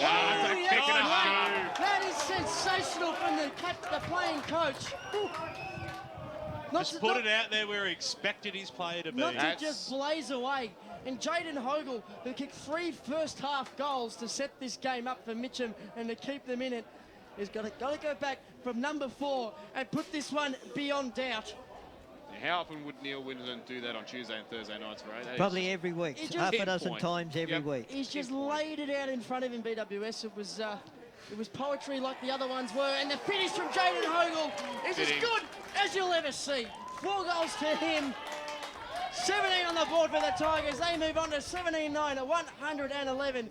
Croydon 11-17-83.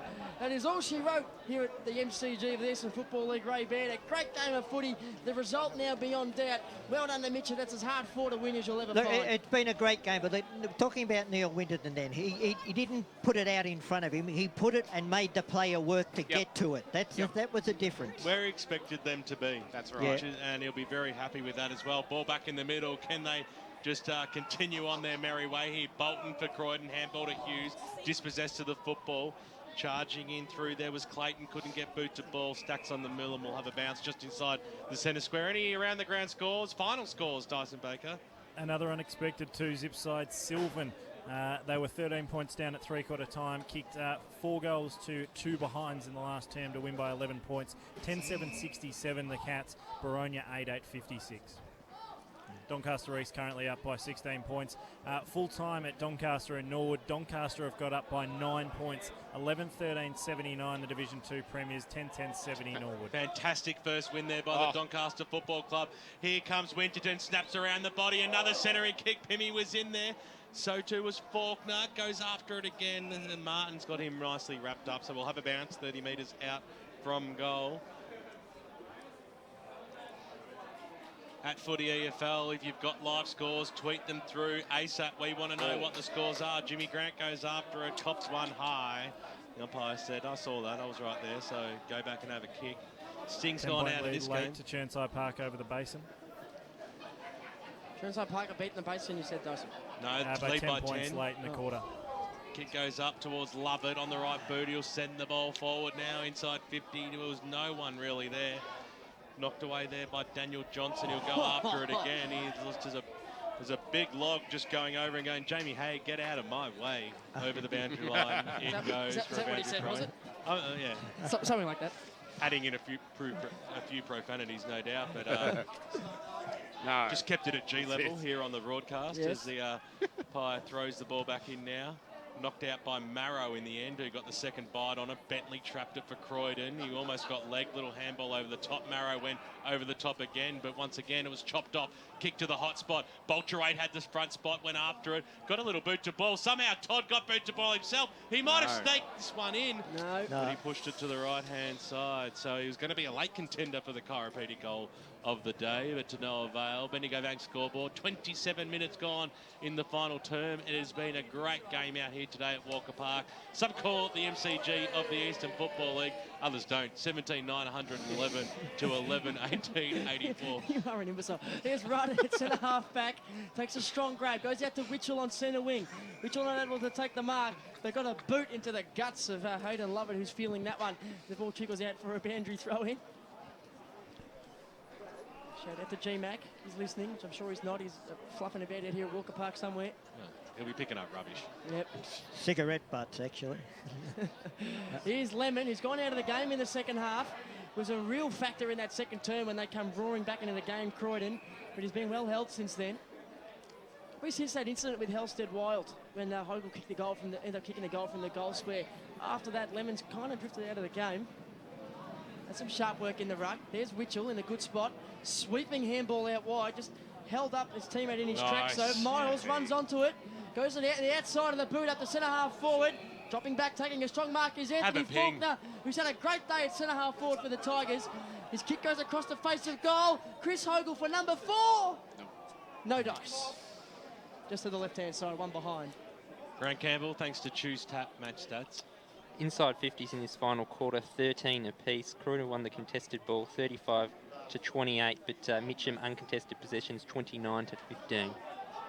Reigning Premiers in Division 1 didn't give a sniff in the first half and ended up getting up by 37 points. Baldwin 12-18-90 defeated North Ringwood 8-5-53.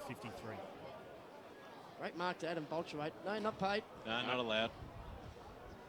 It's kind of a cop out. You've got to give a mark to somebody. Somebody's taking that mark.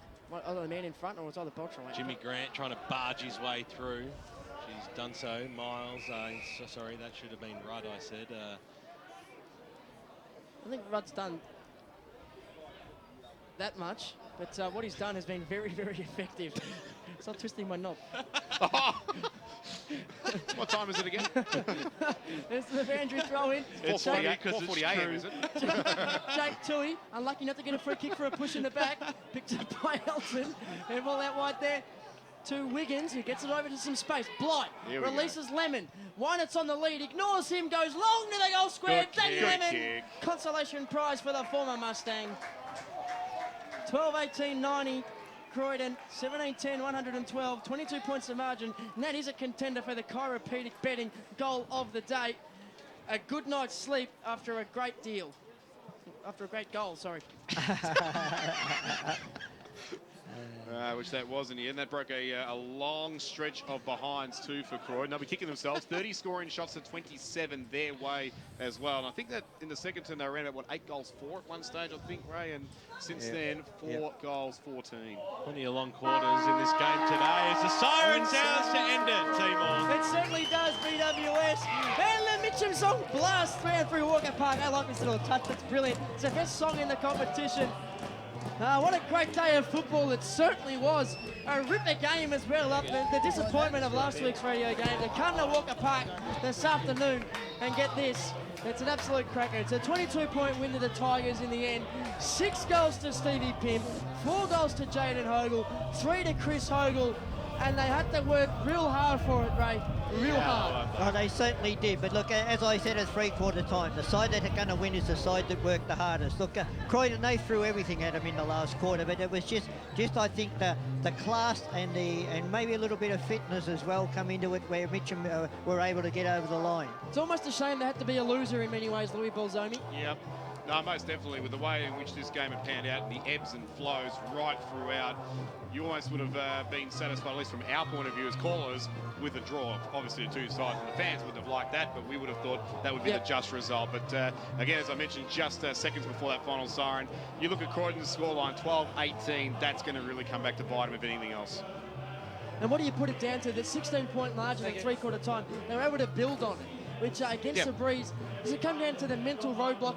It doesn't matter what the Breeze is doing. If you have to overcome a deficit, there's still a deficit to overcome, and there's that mental roadblock there, regardless of what's going on with the elements of Mother Nature. Absolutely. The scoreboard tells the story, really. I mean, at the end of the day, that is the one thing that matters.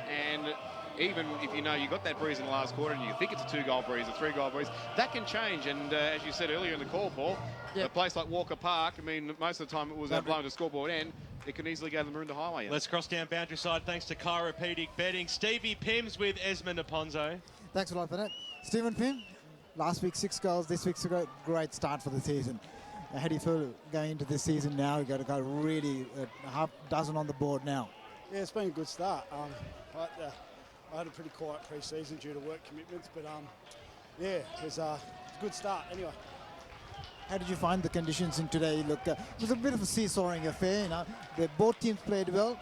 It was in the last quarter. It was up for grabs. What was the key message that came out of that three-quarter time?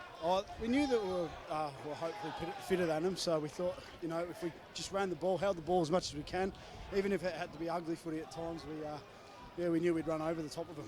Pimmy, it's BWS here, mate. A great start to the season by the Mitcham Football Club, adjusting nicely to Division 2, aren't you guys? Yeah, it's been good. I think the youth of the club really helps out with that, and their enthusiasm as well. They're really young and enjoying it, so yeah. Right here, Pimmy, look at the big boy in the ruck there, Jared Elton. Look, after about halfway through the second quarter, he started to take control in the clearances. He's been a big inclusion. Yeah, he's been awesome. Like, he's not just his ruck work, his second and third efforts. Like, if he doesn't hit the tap out, he goes after it as well. So he's been brilliant.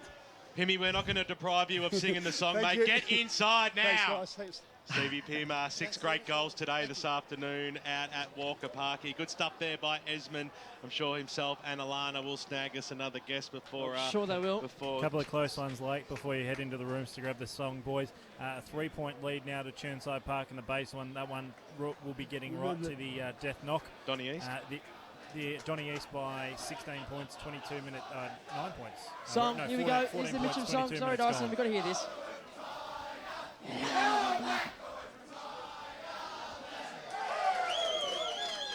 Sorry, Dyson. We have to get that one in there. That's quite all right. South Belgrave kicked 7 goals to 1 in the final term to win by 7 points over Scoresby. 12-10-82, defeating Scoresby 11-9-75 by 7 points. Some great games of footy as you went local across the eastern suburbs of Melbourne today. One thing I would have liked to have asked Pimmy, because he does this really well. He'll kick a bag, but it's never about him. Mind you, the silver service he got that last quarter, some of those kicks from Tui and some of that delivery. I think my grandmother on a rooted hip and a busted ankle could have kicked 6 today with so that service into the midfield. I take on board what you say, Paul, but you're the one who's got to go in there and tell Pimmy that his grandmother could have done what he did. No, the point is Pimmy's always the first one to. I know. Pimmy's the first one to heap the praise back on the guys that gave him the footy, because geez, he did some of that work himself, but some of those goals from those set shots, all he did was put himself in the front position, and the delivery was what, and the quick ball movement more than anything was what made it happen. You're outside now, Peter, so you can have a dart. No. I'm just out here trying to sweet talk Soupy into coming on EFL Sunday tomorrow morning. I already bought him a burger. Now I'm just getting in his face. Well, thanks to ChooseTap, match stats, Soupy. Make sure you be smart and ChooseTap, and download the free ChooseTap app. I'm not 100% sure what the function of an app about Yarra Valley Water would do, but download that app anyway and have a play with it. Soupy, what were the stats? For the match, Mitcham won the hit-out 71-59. Clearances 51 apiece, though. Out of the centre, it was 17-12 Croydon's away. Mitcham had 7 more kicks with 157-150. Croydon with a lot more handballs, 103-70. Croydon winning the contested ball, 139-127, and the uncontested, 114-100. Mitcham won the inside 50 count, 53-47. The intercept marks was an interesting one. Croydon had 21 for the match, Mitcham just 5. Wow. The forward 50 tackles, I mentioned that in the first quarter. Mitcham had 14 in the opening term, finished the game with 21. Croydon only 13. So if you look at the stat sheet, there wasn't much in it really. I think it was mainly just the conversion of Mitcham far superior than Croydon, who just really butchered their chances. 2 goals 8 in that final quarter. You said before that maybe your grandmother could have kicked some of those goals. Well, Croydon's grandmothers probably could have kicked a bit better for goal than what Croydon did in that final term. How many was it in the final term? Was it 1-6 or 1-7, something to that effect? It was 1-5 from set shots and 1-3 from general play. So, and there was probably 2 out in the fulls as well. I think it was one that was an absolute shocker. So just disappointing. Chances. They certainly did have their chances. Did you have the hit-out stat there you can repeat to us? I mentioned that. It was 71-59 for the match in favour of Mitcham. In favour of Mitcham, because it just felt like Elton was getting... And Thatcher's tap rack work was actually quite good. It'd be interesting to see how many of them actually went to advantage. But let's cross down Boundary side. Once more, thanks to chiropractic betting, Esmond Aponso's got another guest for us. Thanks a lot. We've got a couple of guys from Mitcham. We've got Neil Winterton, the winning coach. Neil, a great win. Look, it was a really seesawing affair. Anyone could have won in that last game, and against the wind, the ball was delivered really well, and obviously Stephen Fims sort of really finished it off. We would have been really happy with that finish at the last end. Yeah, for sure, mate. We obviously going against the breeze in the last quarter, and we only had a couple of goal buffer at 3/4 time, so we knew we were going to be up against it, and they were going to be really desperate to get the win after last week. And as you said, yeah, we tackled really hard and were able to open up some space up forward for the big fella and delivered it really well to him. He led to the right spots and took the marks and more importantly kicked the goal, so that's all you can ask from him. Neil, it's Paulie upstairs, mate. Congratulations on a fantastic win. Thanks, mate. Up into that last quarter, the start of that last term, how much of a game in that situation is more about raw passion and emotion and the desire to get the job done rather than your structures and things like that that you've been implementing as a coach? Sorry, mate, you're just breaking up there, and I think you were saying something about the game was pretty passionate. Yeah, how much of that situation at the start of that last term is more about the sort of the passion of the game, more so than your structures and your strategies? Oh, yeah, look, you always have to play footy with a certain amount of passion, otherwise you're not going to go too well. But, yeah, certainly your structures always come into play as well, so it's about finding that balance between playing really passionate footy, which we do. We've got a lot of guys who sort of tread that fine line and... and that's what gets the best out of them. But, yeah, also being able to follow the structures and making sure that, we're getting to the right spots around the stoppages. So, yeah, you've got to be able to do both. But certainly there seemed to be probably a little bit of extra passion in today's game for whatever reason. But, no, it was a good game of footy. Ray up here, Neil. Congratulations, mate. Look, up here to call the game, it was a fierce. It was one of the best games I think I've ever been involved in the calling. How did it feel out there as a player? Was the intensity a little bit more than what you were used to, say, last year down in 3rd Division? Oh yeah, mate. Without question, they're a really hard side. They've got those big midfielders, Bolton and Lemon and Wilkins, and these guys who are really hard to tackle and who also tackle hard. So, yeah, look, the intensity was certainly, a step up from what we experienced last year. So it was good to see that our boys could respond to that, and we're obviously really challenged at the start of that second quarter. It could have got a little bit ugly for us, but we're able to sort of batten down the hatches and sort of weather the storm and come back and kick a couple late in that second quarter. So we came into half-time sort of, still in the game. Yeah, Neil, it's Louie Bulzomi here, mate. Once again, congratulations on the great hard-fought win. That kick from yourself to Jaden Hogle, the one where you really put it lace out in front of him, is that more of a thing where you, as the coach, put it out in front of your players where they want to be, or was that just more you saying, that's the right spot, I'll get it to them? Yeah, sorry, I couldn't. You're breaking up pretty badly. Oh, sorry. I think you were just saying well, I just saw Jaden and he led to the right spot, so I kicked it to him. that was the so there you go. So that puts Bit Yes's theory to pretty much to toast on that one. I thought so, but that was a beautiful pass, though, and really one of the things that helps turn the tide in your favour in that last quarter. It was well done. Thanks, mate. Well, Neil, it's always great to chat with you. It's always great to come out to Mitcham as well. And because we're here, I don't have to bail you up on EFL Sunday tomorrow either. Enjoy the win. Enjoy. You can have a sleep in. Enjoy the win today. And congratulations once again. And we look forward to seeing the Mitcham Football Club and what they can do throughout season 2016. No worries. Thanks, guys. Thanks very much to Neil Winterton, the senior coach of the Mitcham Football Club. Dyson Baker back in the studio with some more final scores before we cross back down to Esmond. I've got plenty of final scores, but just one I wanted to get out before our next interview. Fantastic game. Okay, we're talking over one another at the moment, so we're just going to go with Esmond down talking to Jaden Hogle at the moment, boundary side. Jaden, congratulations on a great game there. 4 goals, a bit of a feisty game there. And how did you find that game there? Yeah, it was. We knew Croydon were going to throw everything at us, and we just had to stick to our structures and game style. And Jules Petraka, our skipper, led from the front all day, and it was just good to get the win at home. Jaden, it's Paul up in the box, mate. Congratulations on a fantastic win. You set the tone early with 3 awesome goals of yourself from yourself in the first half. Yep. But I also noticed that you and Chris seem to enjoy getting under the skin of the opposition players. Is that something that you both do together and something you chat about, or is that just sort of your attitude out there on the footy field where you like to antagonise? It's part of how you play. Yeah, I sort of get myself up to do that, try and get in their head a little bit, and then try and get them on the way back. But I think Chris just plays his natural game and seems to find the goals every week, so it's good. Did you give him a little bit of stick at half-time saying, I've got a few, where are yours coming from? Because he came out in that second half with a bit of a burst. Yes, I did actually. I did. I said he had to get his work rate up, and I was giving him a bit of advice, and it clearly showed he had a great third quarter, so it was good. You boys have really seemed to adapt to the Division 2 style of football quite well, knowing that Croydon has been a powerhouse in this division for a number of years now. You can take a lot of confidence out of that. Yeah, we can. Well, we set ourselves for a big pre-season and wanted to show that we're not just making up the numbers in Division 2, and it showed in the first 2 rounds that if we work hard and play as a team that we're going to get results. So we stick to that. We should go a long way. Yeah, no, Jaden here, Louie Bulzomi up here, mate. Fantastic work from you and especially your brother Chris and everything else. I was just marvelled at what you both did out there today. When you saw that, I mean, the way the game really ebbed and flowed there, and at times when Croydon was starting to have their little rub of the green, so to speak, what would go through your minds? I mean, sometimes you had that big pressure on where the possession wasn't all that clean. What was the talk in the huddle to be able to fix all that up? It was just, we knew if we, when we had the win, we knew that they were probably going to drop a few back, so we had to work on hitting up and try not to just kick it a goal from nowhere. So we just worked on playing man on man, and it seemed to work in the end, so it was a good result. So the 3/4 time address going against the breeze, did Neil want to change anything up for that last quarter, Jaden? Yeah, we sent Mitchy Keatle down back, and then sort of 5-10 minutes into that last quarter, we just went back to man on man.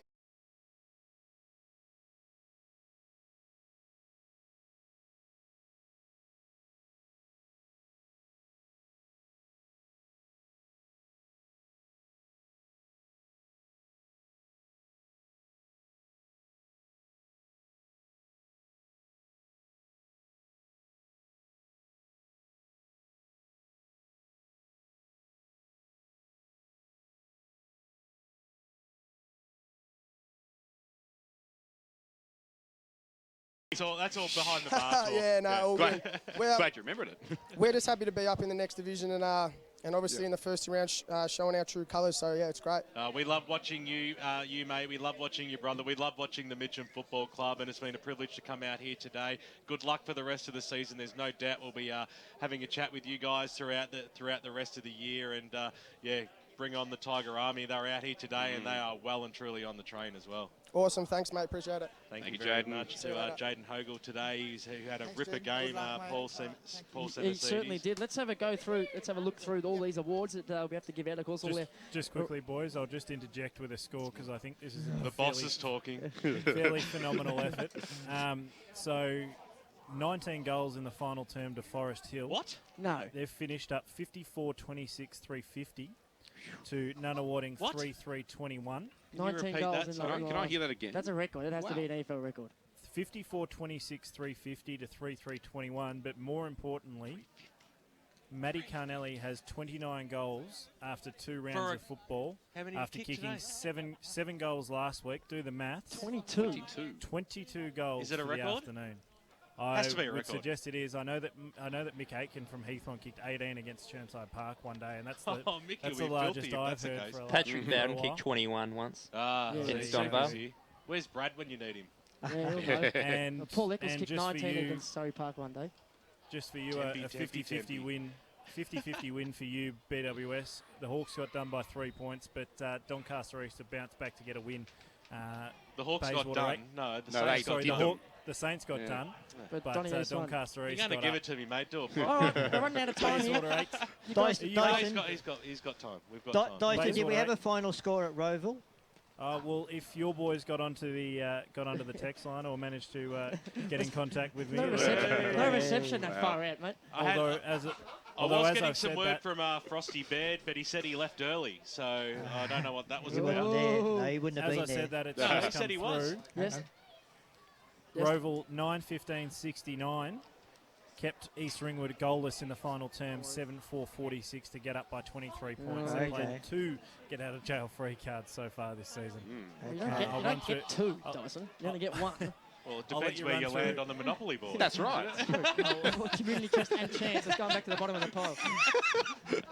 I'll All let right, you let's run get through these awards. all the awards, and then we'll go through all the Blokes are driving scores me right mad. across the All Eastern right. Football League.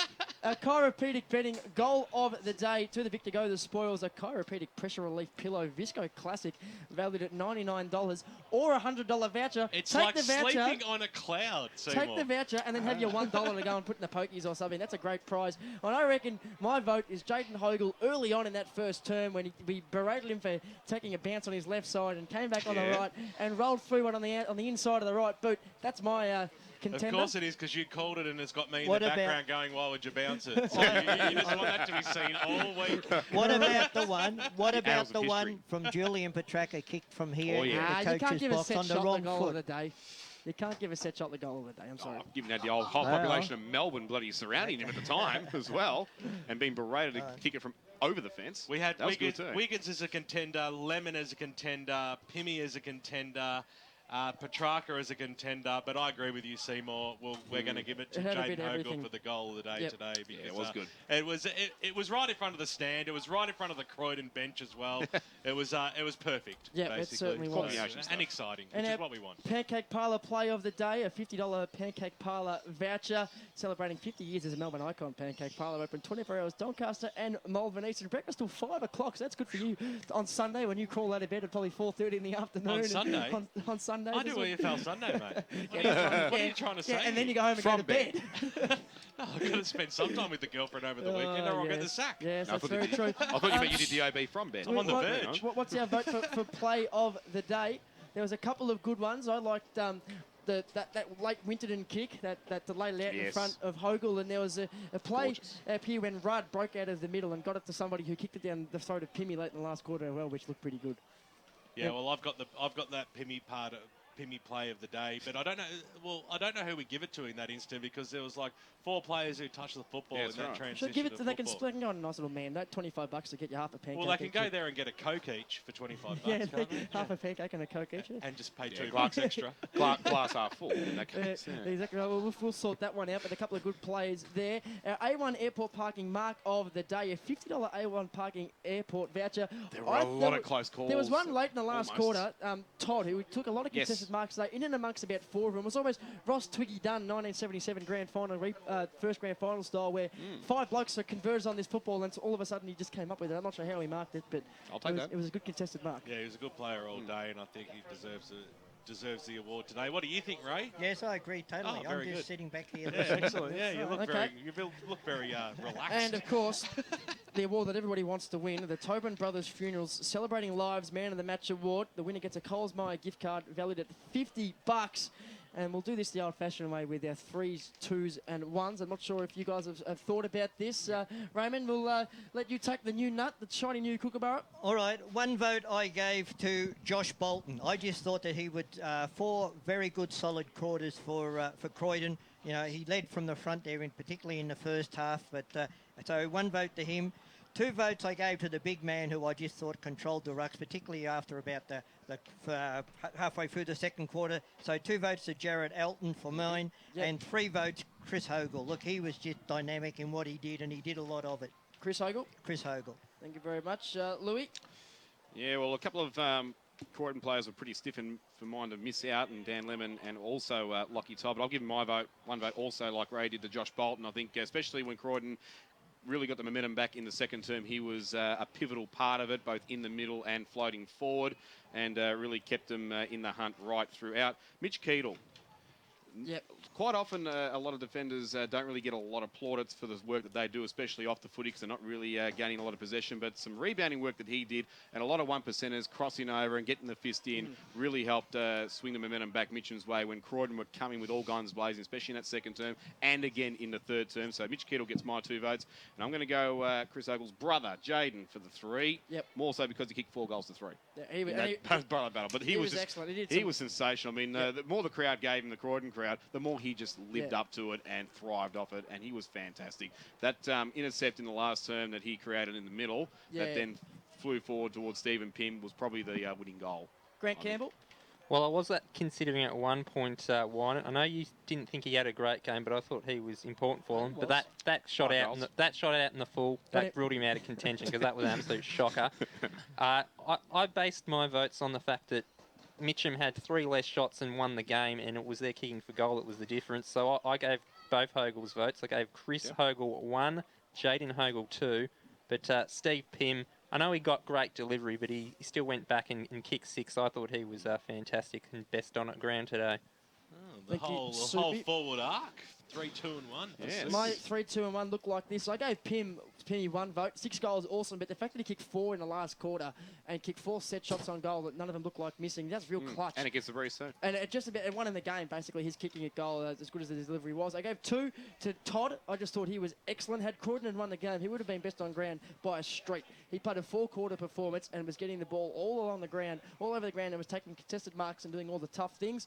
And 3 votes I gave to Jaden Hogel. He kicked 3 goals, all in the first half, which kept Mitcham in touch. But he was doing work at half forward and half back on the wing, in the guts. He had a brilliant all-round performance, Jaden Hogel. He got a lot of the footy and was dangerous everywhere he got the ball as well. So, Peter, I'm not sure if you're going to put votes. Are you going to have votes? I'm certainly going to have votes. Yes, have votes then. It's my way or the highway, well, today I give 1 vote to Trent Martin from the Croydon Football Club. I thought he was absolutely super, especially in the first 3 quarters of play today when Croydon were well and truly in the game. Every contest he went up for, he basically won out as well. So I was absolutely wrapped with his performance. I gave 2 votes to Stephen Pym. You can't knock 6 goals, and I tell you what, when he needed to kick them, he kicked them today as well. That was the thing. That's the difference of a good footballer and an average footballer as well. Lana might say it's like Lana was saying, an average burger and a good burger. Like Stephen Pym, he just added that little bit of extra taste to the play today. Bit of seasoning. And 3 votes today I gave to Jaden Hogel. I appreciate that Chris had a good game as well, but I thought just Jaden, he just gives that electricity across that half-forward line. He sparked them early. He always gives a contest, and I just love watching him play football. He plays this ground so well. So I've given him my 3 votes today, but I tell you what, there is a wealth of players out there that put their hand up today to get themselves into contention. Really enjoyed watching this game out here today. It was an absolute ripper. One of the best that we've seen for quite some time. One of the best radio games in recent memory, absolutely. You're our good luck charm, Louie, so you're in. Dyson's out. Jaden, so congratulations to Jaden Hogel with we're still on there, are we? 3 best on grounds from across the panel. He takes out the Tobin Brothers Funerals Man of the Match Award, and he gets a Cosmire gift card valued at $50. So congratulations to him. Just about time to wrap up here at Walker Park. A few thank yous to dish out, and the first man we'll say goodbye to was our man on the spot at the Boundary this afternoon. Had a couple of partners to work with, and Esmond Aponso, thanks for your work, and welcome to season 2016. Esmond, you first. Thanks a lot for that. It was a great game of footy, and Mitcham really finished it off well in the last quarter. No worries. And getting the late call-up almost by accident, joining you on the Boundary halfway through. Alana Coleman, did you enjoy your time down there? Was it too cold? No, it was fine. My first game, so I was a bit nervous, but it was a fantastic game to be a part of. Didn't sound like it was your first game. You were brilliant. Not happy with the burger, though. Yeah, no. We'll hear more about that on Friday at 4:30. Just average. Absolutely right. Well, there was a 7-second delay. We can edit out the average part and just go with the arm. And, of course, we must say thank you to Will Taylor, who did the first half on the Boundary and joined us on the A1 Airport parking warm-up. And thanks to Jasmine and Andre, new members of the EFL media team that came along today as well and saw how it all happens. We'll be looking forward to hearing their voices across the Radio Eastern airwaves in the coming weeks. I'm not sure they should be watching our habits too closely. Speak for yourself. Yeah, righto. Ray Baird, thanks for your work in the special comments chair. I know you were a big rap for today's game. You thoroughly enjoyed it. Look, one of the best games I've been involved in the 7 years that I've been on the media team, and a terrific game of football, and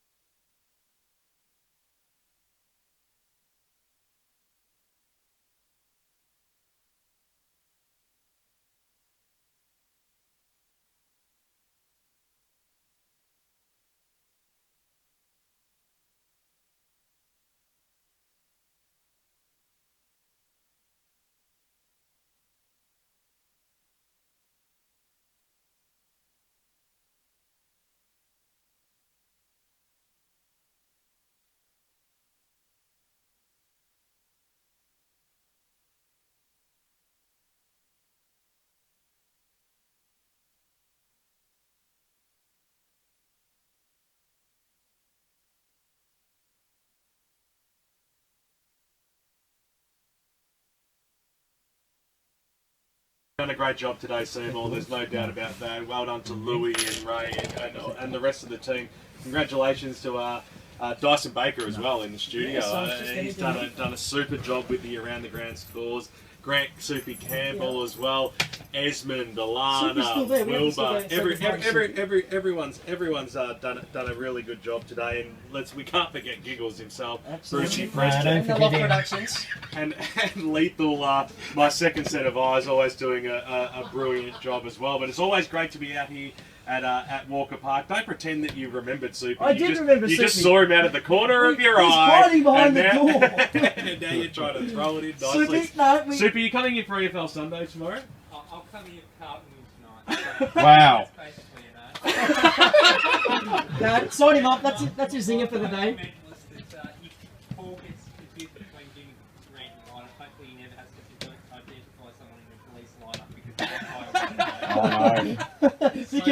You keep going like that. I have to identify you at the morgue.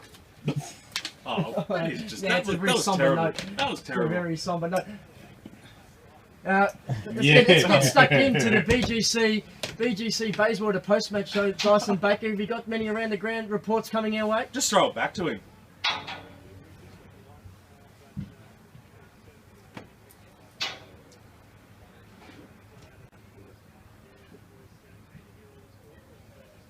No, take over from here. We'll sign off from Walker Park, mate. It's been a fantastic day out here. If you're out there listening, keep your dial locked right here on 98.1 FM Radio Eastern, the home of the Eastern Football League.